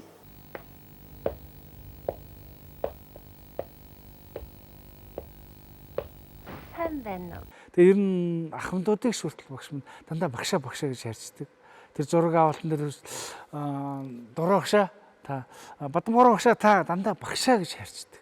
Энэ чанар нь тухайд бид нар анзаарахгүй юм шиг боловч өнөөдөр ингээд харахад биднийг дагуулж исэн байгаа байхгүй юу? Чи явж өөрөө докторыг дахиж үз. Би ядгууртун хүн шүү. Ядгууртун мөн биш чи одоо шалгаад хий. Таваад ингэрхэн кэт яагаад Монгол хэрэг юм бэ?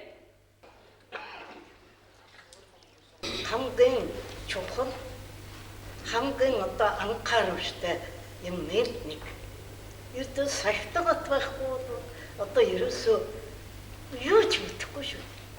Сахтагт байна гэдэг бол бүх юмны бүтэмж бүх юмны юу гэдэг одоо Бүтхийн үндэс. тий бүтхийн үндэс тэрэнд чинь нэг. Би Монгол жүжиг хөгжлийн театр тоглож явахын үзчихээ жүжигчин болохыг зөвлөж бодсон. Миний жүжигчин болох гэсэн бодлого тэдээс төрсөн. Тэгээд чинь одоо юм нэлээд би юу яах вэ? Манган гиндэн оюунгоогоос авахгуулаад, чимэд осоргоогоос авахгуулаад, сэдэд багшийнхаа тухай маш олон хүмүүсийн арга барил, тэдний уран бүтээлч хандлагыг нь бол оюутнуудад түүчилэн заадгаараа их онцлог бас хүн.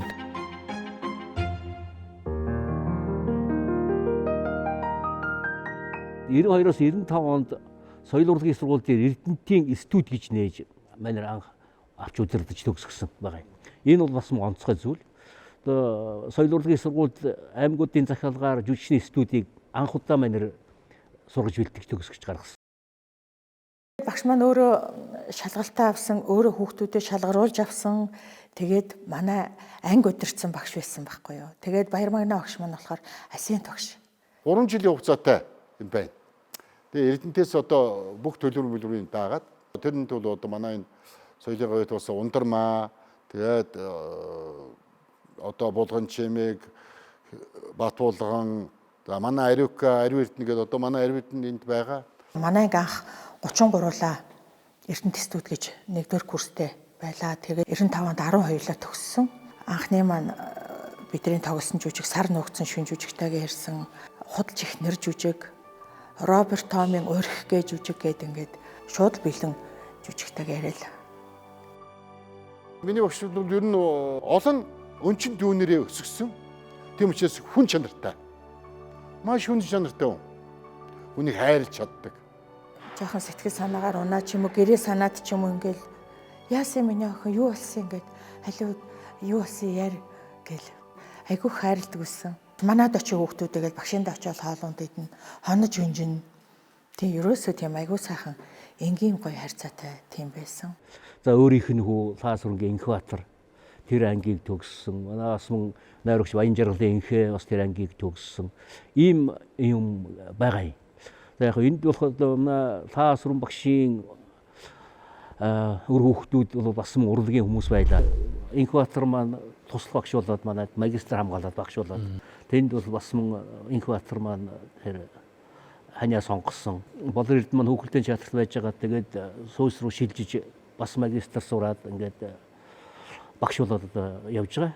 Миний багш шүү дээ. Тэгээ тийм болохоор ерөөсөө нөхөртөөгөө найзлаад бараг 2 жил болсон. Тэгээд нөө сүрдээд гэдэг юм уу айгаад ичингүрээд ерөөсөө төгсдөг жилээ шиний 2-нд ирж залгахгүй юу. Тэгээ ирж залгасан чинь тэр үед бид нар алтай хичээл гэдэг байсан. Тэгээ ээж болроо чи өнөөдөр завтаа болвол тогоо бариад өгөөч гэ. Тэгээ орой явах гад гисэн чинь манай хүн шууд за бэрээ аваарай гэдгсэн. Тэгээд бүр гайхаад аав чи ирж бас гайхсан байх. Тэгээд за одоо бид хоёр ингээ үргэж байгаа найзалж байгаа. Тэгээ би одоо энэ охинтой сав. Гэт тэгээд нүур хагарч байсан. Яг л охин шигэ хайрладаг, хүлээж авсан. Манай хүү төрөөд болвол тэгэл ста нэрэ бүхэл хайраа гэдэг шиг манай аав ээж хоёр болвол тэгэл ста зориулсан да. Алтай эгч маань өөрөө нэг солигчийн мэрэгчлээ, эмнэлгийн мэрэгчлээ хүн болохоор багшиг тэр эрүүл мэнд тэр өөрийнх нь гадаад үзэмж гоо сайхан одоо бүх талаас нь нэг ингэж хүнийг ингэж дэш бадрааж сайн сайхан явуулдаг нэг сайхан гэргий байдаг штэ. Үнэхээр их тийм хүн байж илээ. Одоо багшиг ингээд бид нартай зууралдаа соёл урлагийн сургууль дээр гэр хоол ундаа мартаад ингээ хэрэлдээд наашаа цаашаа болоод тэгээ нөгөө нэг хөөрхөн тоглолтоо хийгээд хөдөө гадаа яваад энэ үед л ерөөсөө л алтайгч яг бидний ээж шиг байсан. Бид нар бөөнөрөл ингээд шөнийн харанхууд явсараа байгаа л ирээд гэрт нь орох чи яг ингээд халуун цай хоол хийсэн. Тэр нөхөртөө хандж байгаа хандлага биднийг бол хүүхдүүдэгээд үзсэн ийм л хандлага байсан тэр. Ер нь л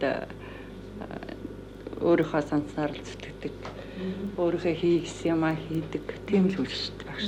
Таны үгэнд ордгүй юу? Гэхдээ ер нь орох юмдаа бол орлого яах вэ? Тэ. Үгүй юмдаа бол үгүй өөрийнхөө төрөл зүтгэдэг үнэтэй. Алтан цэцүүхой бол өөрийнхөө нөхрийнхөө ханийхаа тэр уран бүтээлд ямар хүндэтгэлтэй хайртай хандж исэн юм бэ гэдгийг бол тэр инкваторыг надад авчирч үзүүлж исэн юм хавтас байсан. Тэр дотор Тус биш ус гэдэг кино Тэдэн сарын тэдэнд гарна гэдэг ингээд жижигхэн киноны зарлууд дээр үе сондир гадаг үжилтэй тийм зарлал хүртэл байгаа байхгүй. Тэрийг хүртэл ажиллаж аваад ингээд зарлаа.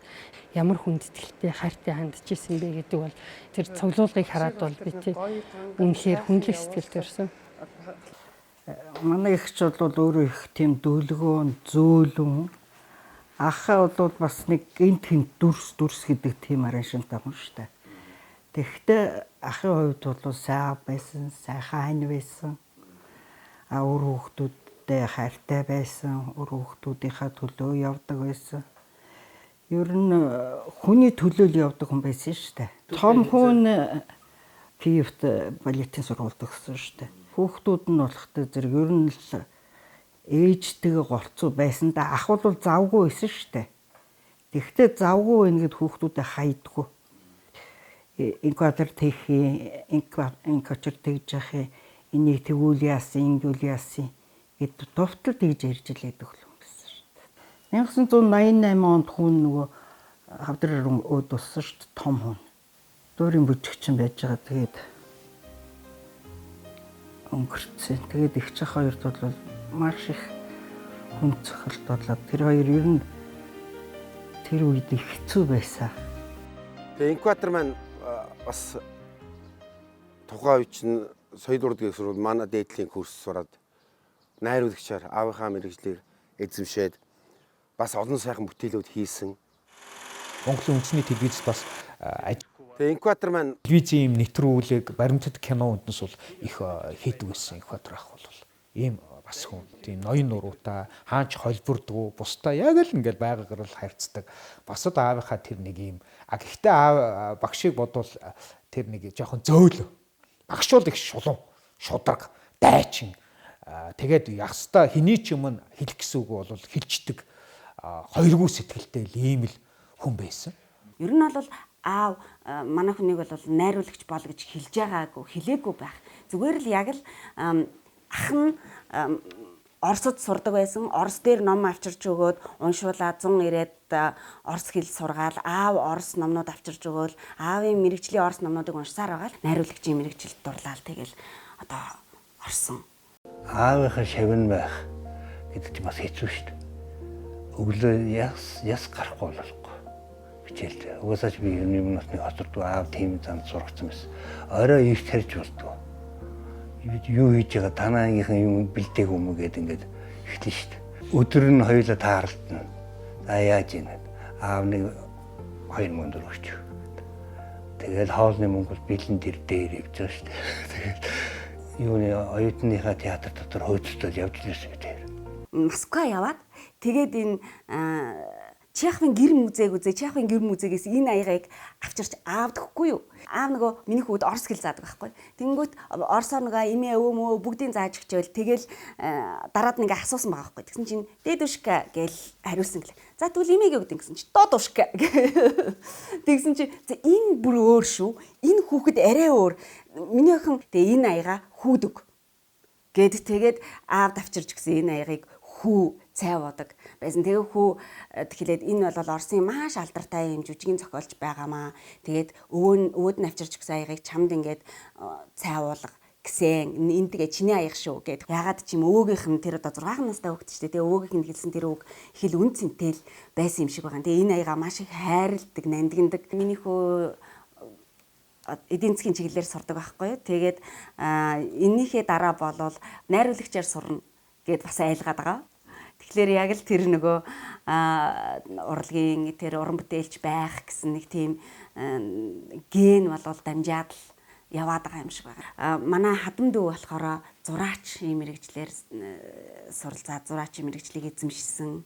Ээж ах эднэрийнхээ аавынхаа хайранд бол бас маш их үлгийдүүлж өссөн тийм охин байдаг. Ямар сэдвээр зурах дуртай? Байгаль, амьтаа. Яад байгалийн тухай зуръя гэж боддог. Чамд ямар тийм сэтгүүн тийм ямар мэдрэмж байдаг вэ? Гоё. Манай болор эрдэнэ бол тэр аавынхаа үйл хэрэг тэр ардар гавья энэ бүхнийг уламжилж зүтгэл гаргаж ингэж яваа. Үнэхээр таавшаа өргөн хэлдэг байсан хүн байх гэдэг тэр л үзэл санааг тэр л зарчмыг биелүүлж яваа сайхан үр хүүхдүүд нь бас аз жаргалыг хорвогийн сайн сайхан бүхнийг Даавуудынхээ нэрийн өмнөөс хүсье. Би бол ерөнхийдөө цаас хөрөнгө бол зөвхөн одоо найруулагч үржигчнээс гадна шүү дээ тийм ээ зохиолч байсан. За бас орчуулагч байсан. Тэнгэрлэг уран бүтээлчээ гэж ингэж боддгийг.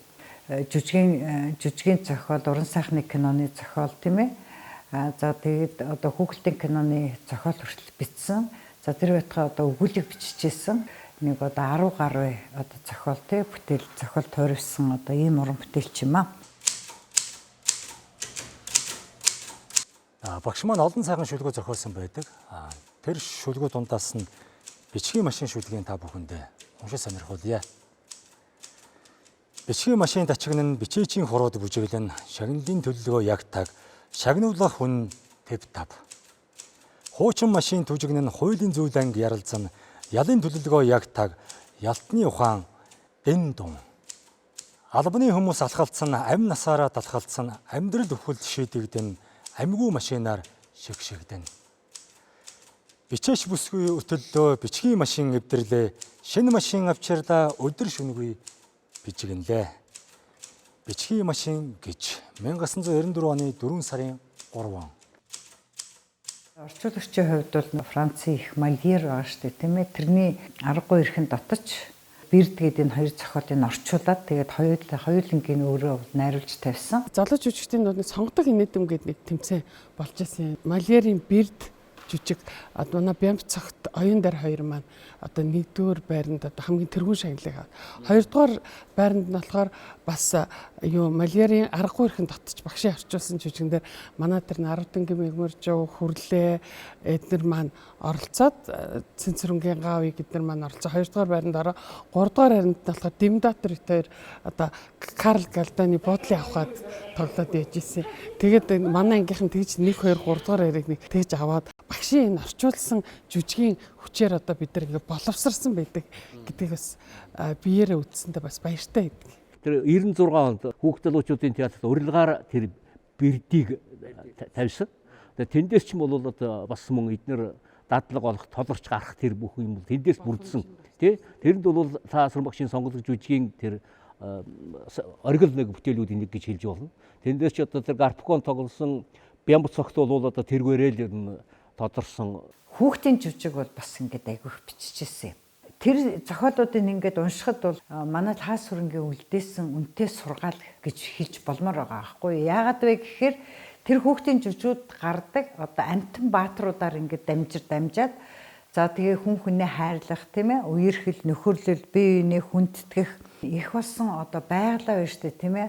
Хайрлахын утга учир бодвол ингээд зөнхөлдсөн байдаг тэрэнд.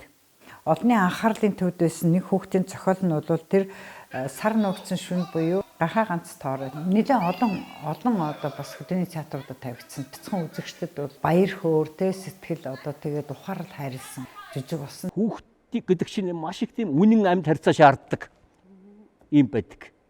Тэгээ нөгөө талдаа комеди буюу инээдэмт жүжиг бол нэг маш хөгжүүлдэг юм а гэж ингээд. Тэр дундаа Молерийг манер ингэж барьж авсан. Лав Виторийн сонгодог бүтээл дээр уулзалт золгуулсан юм чинь бол Шекспирийн инээдэм. Эндүрлийн баян баггүй.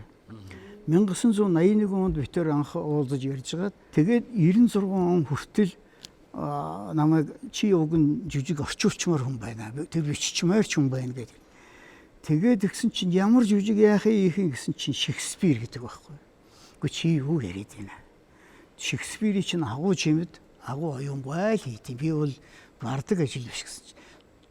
Салахгүй зуралцаар агаал 10 хэдэн жил явж байгаа л тэр эндүрлийн баян хийсэн. Манай хүн бол юу ярьдаг байсан гэхээр Шекспирийн эмгэнлийг л манайхан мэдээд байгаа юм. Эмгэнэл инээдэм хоёр бол ерөөсө хутганы ир юм байгаа. Яг ийшээ гаруул инээдэм болно, ийшээ явал эмгэнэл болно. Сонгодог жүжигийн жил гэж жил зарласан юм. Одоо боловсролын яамн дээр одоо олон найруулагч нар жүжиг хийх үүрэг даалгавар аваад тэгээд одоо Баатар отель хийхээр одоо таасран эндүрлийн баян хийсэн. Шекспирийн маш алдартай мөртлөө энийг хүн зориуд нөгөө хөндөж барьж зөрхөлдгүү тийм жүжиг юм гинлээ. Тэгээд Дөнгөж драмын театрт төгсчөөд орж байгаад багш надад урилга өгөөд Арми театр гэж байсан. Тэнд аяач тавиад тоглох хувь зай олдсон. Инээдмээр дамжуулаад хүмүүст хүргэсэн хамгийн том өгөөж гэж боддё.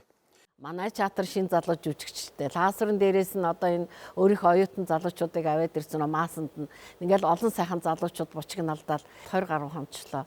Тэгээ яагаад энэ найруулагчийн ажлыг хийхгүй байгаа гэсэн чинь надад нэг удаа тэгж зүгээрээ тунгалгаа. Наад жүжигчд чинь өөрөөсөө эхлээд уучраа олоотхаг. Миний тэр мэдсэцэн тавих бол амархан. Тэрэн шиг амархан. Миний гэрэл тавих амархан. Би нэг л өдөр чамд жүжиг харуулна гэд. Тэгэхээр би энийг сүүлд нь юу гэж бодсон бэ гэхдээ зэрэг би ингэж бодож ирсэн байхгүй юу. Энийг оюутнуудтай ажиллаж сурсан багш хүн гэдэг чинь тийм ээ. Оюутнуудыг эхлээд дотроос нь жүжигчнийг дотроос нь өөрөө юм үйл явдлаа дотроос нь олж тийм ээ. Өөрөө дүрээ дотроос нь ингээд олдол нь ингээд төвчээртэй хүлээж идэг юм байна л да. Лаасрынгийн өөрийнх нь бас нэг найруулагчийн онцлог байдаг юм байна гэдгийг бид тэрэн дээр харсан байхгүй. Нэрээ нэг эргээд харсан чинь 7 хоногийн дотор жүжигээ хийцэн. Тэгээд би бодож байсан. За бас л мундаг найруулагч юм байна да гэж тэр өдөр би бас тэгж бодож Лаасрынгээр одоо би бас бахархаж байсан. Нэг удаагийн нэг 2 дугаар курсын нэг ажлыг санаж байна. Багшаасаа бас нэг сайхан урам авч ирсэн. Тэр нь болохоор Жан-Батист Молерийн аргагүй эрхэнд отож гэж жүжигийн одоо энэ маскын гэрлээ жүжигчин гэрлээ бит хоёр ингээд гэрлээ Мартин болоод би Сканаред болоод тэгээд ингээд тоглоод тэгээ нэг тийм жижиггүй үзэгдэл хийж нэг оюутнууд үзүүлдэг шүү дээ. Тэгэхэд багш маань галуу хоёр гэрэл цэцэг хоёр комедиг мэдэрсэнд нь баярлалаа гэж хэлж ирсэн. Тэгээд инээдвийн кинонууд хийгээл ингэхдээ яг багшийнхаа арга ажиллагаагаар л дагдаг байсан. Ер нь бол ингээд инээдмийн жүжигчдийг ингээд хит их хайрцаглаад яг ингээд за үгүй зохиолын текстээр л яв. Үгүй зохиолын текстээр л яв гэдэг ингэх юм бол ингээд нэг инээдмийн жүжигчдийн тэр фантаз, тэр юмор гарахаа бараг болждөг болов уу гэж би бас боддог. Тэгээд манай багш маань бол сайхан чөлөөтэй тавиад ингээд дур зоргоор нь. Тэгвэл тэр чин дур зоргоор нь тавилаа гэд үндсэндээ эргээл ирнэ шүү дээ. Тэр зохиолынхоо үндсэн зохиолоо халиад хайчих байд тэр чин. Тэгэл эргээл ирнэ шүү дээ тий. Яг би бол багшаагаар тагдаг байсан. 2 дугаар курст гэхэд л бас кино зохиол бичээл түнхэлд бас хүн өрөө гэдэг кино зургийг одоо ингээл аваа явдаг. Тэгэл тухайн цаг үедээ нэр алдартай дамжаагаа, дамдангой, оюун дайрын ихчгээ алтан үлзий ах гэдэг ингээд мундаг жүжигчтэй ингээд цуг аваад тэнд ингээд кинонд одоо фарагтгаар бид нар чинь туслахаар нь яваад туслах дүрдэн тоглоо. Тэнчэнэс маш олон зүйлүүд ингээд суралцж явдаг.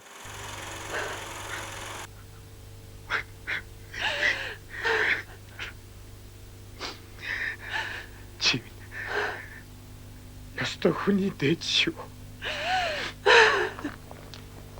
Нөгөө хоёр чинь тэнд байна. Талар минь юу болох нь вэ? Таныг ойлгочих уу да.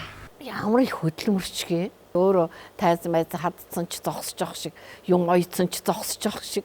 Мо алтаа авгаа нэрцэн хөөрх юм. Надтай цуг юм оёлцоод хөөрх юм. Тэгж яхта бас жүжигийн зохиолын тухай ийм хөөрхөн санаа болоод би ийм юм биччихэд ирлээ гэд аль заваараа тэр малярыг орчуулад аль завдаа сургаад аль завдаа жүжигээ бичээ тэрийгэ хөөрхөн жүжиг болгоод явж хөөрхөн тоглоод тэгэл ингээл ерөөсөө нэг ч зүгээр сууж байгаагүй байгаа байхгүй юу. Тэгэхээр одоо таасрангийн энэ сайхан чанарыг шавнар нь бодоход одоо авсан л байлгүй те гэж би бодож байна. Ингээ миний найз их өөрийн дур зоргох тэр хүн. Их өөрийнхөө их гашуун үнэн өгтэй хүн тэргээрээ нэг замтай хүн тэргээрээ австаг олон шавьтай хүн тэднийг нэг хүн болгоод ингээд их хуцуудаа наслж 180 насыг наслах болтгоо гэж л одоо ерөөлөе дээ. Таасран багшиг одоо тэр хооны хөгжлийн чатраас багшийн дээд сургуулиас соёлын урлагийн сургууль байгуулагдаад ингээд явсан цаг үе гэдэг бол нэгдүгээр цаг үеийн өрөөр босгоо. Хоёрдугаарт нь бүхэлдээ урлагийн том сургууль байгуулагдахад тэр нэг юм сайн багшийн орон зай өгүүлэгдэж байсныг өстой бурхны авралаар их өгүүлэлээр их таасран багш өгсөн байна гэж хэлж болох нь тийм үү? Тэгээд Лаасуран багш бол багшийн өгөгдөлтэй л хүн байж тийм. Тэгээд Лаасуран багшийн тухай зөвөр баш олон хүмүүсийн бичсэн зүйлийг уншижсэн. Надад бол нэг ишлэл маш үнэхээр дээ гэж ингэж бодогдохоор тэр зүйл бол сэтгүүлч Инх Болдбаатрын 97 онд өнөөдөр сонд бичижсэн нийтлэл лээ. Тэн дээр Лаасурангийн хамгийн том тойрол бол түүний шавнар гэж хэлсэн байна. Тэр бол одоо их гайхалтай онсон, оновчтой үнэлж санагддаг. Том жүжиг сонгодог жүжиг тавьж гэхдээ зэрэгцэх шавнараа төрүүлдэг бол өөрийнх нь том тойрол, том бүтээл юм аа. Сүүлд би чинь бас нэг яаж хийж байгаад янз бүрийн ном орчуулсан юм аа. Тэрний нэг нь нэр хойлтол доо. Нэр хойлтын 2 утыг орчуулад гаргаж яхад Лаасурангийн гэрт нэр хойлтын маш олон ном байдаг. Тийм. Ийм хүн өөрөөр хэлбэл нэг их би тэрийг уншсан, би тэрийг мэднэ гэж ярихаас илүү тэр өөрийнхөө нөхөрсөг журмаар ингэж хэлж яриад өөрөө жүжигчин байсан хүн гэдгийнхээ зовлонг мэддэг хүний хувьд ярьдаг байсан байх. Жүжиг аргагүй ирэхэд дотож энэ жүжигэн дээр бол ингээд ажилуулад энийг мюзикл болгоод бид нэр студид хоолой бичээд тэгээд ингээд дуулалт мюзикл жүжиг болгож ингэж бас өөрийгөө ч всэн бас ингээд шинээр бас молирийг ингээд шинээр оролддог. Дээрээс нь оюутнуудаа ингээд одоо Дарамын театрын мэрэгжлийн уран бүтээлчдийн төв гэж анх дэрэгдэх төв гэдэг байгуулсан Сарантуу ягчин байгуулсан энэ төв дээр янз янзын сургалтууд болдог гэсэн. Тэгээд тэнд одоо зохиолчдын мэрэгжлийн зохиолчдын сургалт болоход бид нарыг хамгийн ард нь очиод номын дуу сонсгоод тэнд ингээд Монголын өнөө цагийн хамгийн шилдэг одоо зохиолч нар тэнд ингээд сургалт явуулдаг. Мэргэжлийн уран бүтээлчнүүд тэнд суудаг. Тэгэхээр тэнд нөгөө оюутан гэсэн бид нарыг аваачиж тэр их том сав шимээс бас ингээд сонсох, суралцах энэ боломжийг их гаргаж өгдөг. Соёлын урлагийн сургуульд ажиллаж байхад бид нар ч гэсэн эрдэм шинжилгээний ажилд ингээд маш их чиглүүлж оруулдаг гэсэн. Би бүр эрдэм шинжилгээний ажилд жүжигчний уран бүтээлч хандлага, ёс зүй гэдэг талаар ингээд тэргүүн байрыг нийцлээд зогсож ирсэн. Тэгээд яг тийм эрдэм шинжилгээний ажилд чиглүүлдэг, бичүүлдэг, судалгаа шинжилгээ хийлэгдэг. Өөрөө ч гэсэн ингээд соёлын урлагийн сургууль ер нь ингээд урлагийн маш олон салбаруудад ингээд өөрөө эрдэм шинжилгээний ихтгэлүүд ингээд маш олон тавьж, хэвлүүлж бас энийг дасралтгүй хийжсэн юм гайхалтай. Энэ бол манай үзэгчдийн өөрсдийн сэтгүү, Монгол хүний сэтгүү биш. Нөхцөл амьдралын нөхцөл, амьдралын нөхцөл, тэр хүмүүсийн амьдралын нөхцөл хэвшмэл хэдэн зуун жилээр тогтсон хэвшмэл шал өөр. Монголчуудын хэдэн зуунаар тогтсон хэвшмэл шал өөр. Энийг гинтхэн нэг хоёр өөрсдийг оруулж ирээд нэг хоёр мэргэжлийн хүмүүс эвдчих гэдэг бол тэр байхгүй асуудал юм байна. Багш 2 дугаар эмнэлэгт би нэлээд чилэрхсэн. Энэ фантастик Тамирын эднүсийн ангийн үед санагдчихэв. Чилэрхсэн байсан. Нэг өдөр гүг очсон чинь гарч ирчээд одоо л би хунгийн дуу тогломоор байна гэж хэлж байсан. Тэгээд тухайн үед би сэр тэгээд нэг эвгүй санагдаад яагаад багш ингэж ярих болов? Одоо л би энэ дүр тогломоор байна гэж. Тэгэхээр багш үргэлж жүжигчнэрээ энэ хүнгэл асаж л амьдарч ийсэн юм.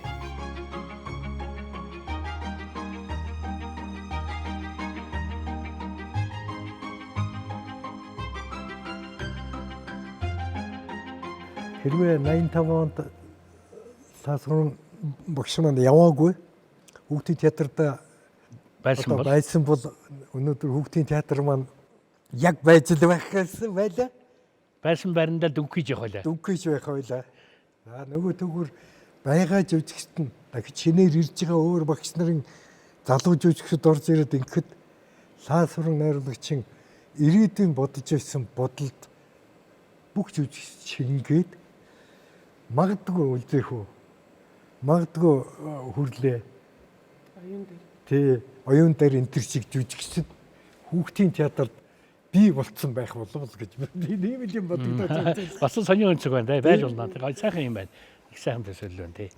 Тэр бүтээл тууруулаараа бүтээсэн дөрүүдээрээ тэгээд тэр төрүүлж гаргасан олон шавнараараа төмөн олноос ихтгэл одоо мөнхөд үлдсэн ийм агуу хов хүн, бие хүн, ийм хүн байжээ гэж би одоо Саасран багшаа найруулагч байгаа гэж л одоо бодож байна да.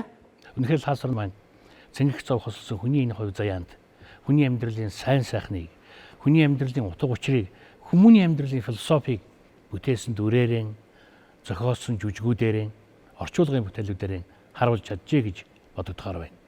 Ингээд бид нэвтрүүлгийн бас өргөн сайхан дуу хоороор үргэлжлүүлж жаргаая гэсэн ийм бодолтой байгаа юм. Завхан аймгийн Алдар хаан суманд дорны хяруу найрагч Бэгзэн яваа болон тех тусмаа манай нэвтрүүлгийн баатар маань их явуугийн бууснаас хэдхэн километрийн зайд төрж өссөн юм байна. Ингээд бид та бүхэндээ дорны хяруу найрагч Бэгзэн яваа болонгийн би хаан төрөөвэ гэдэг гайхалтай найрагдлаас бүтсэн дуу өргөн толиод юу гэж бодож байна. Энэ дуу мөн Тус аймгийн Тус сумын уугуул сайхан дуучин хөгүүн жавхлан төгс маань дуулж та бидэнд сонор дуулах нэ. Дуучныгаа урьж байна.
Сэлхэн дууны эгшиг эцэгнийхэн төрдөө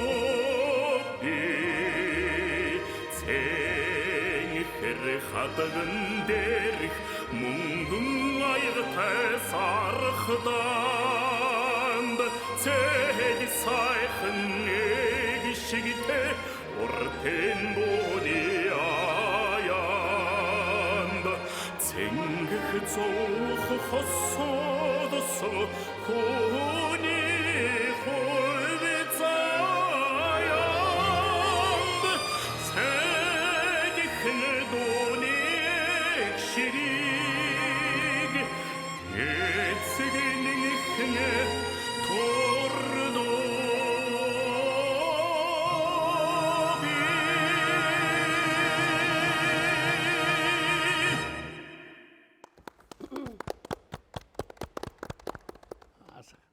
Ингээд гэгэн хүч нэвтрүүлгийн маань та бүгдийн оролцсон халуун сэтгэлийн дурсамжаа хөглөгдсөн дугаар инхөө өндөрлөж байна. Баярлалаа та нартай. За ялалаа та нартай.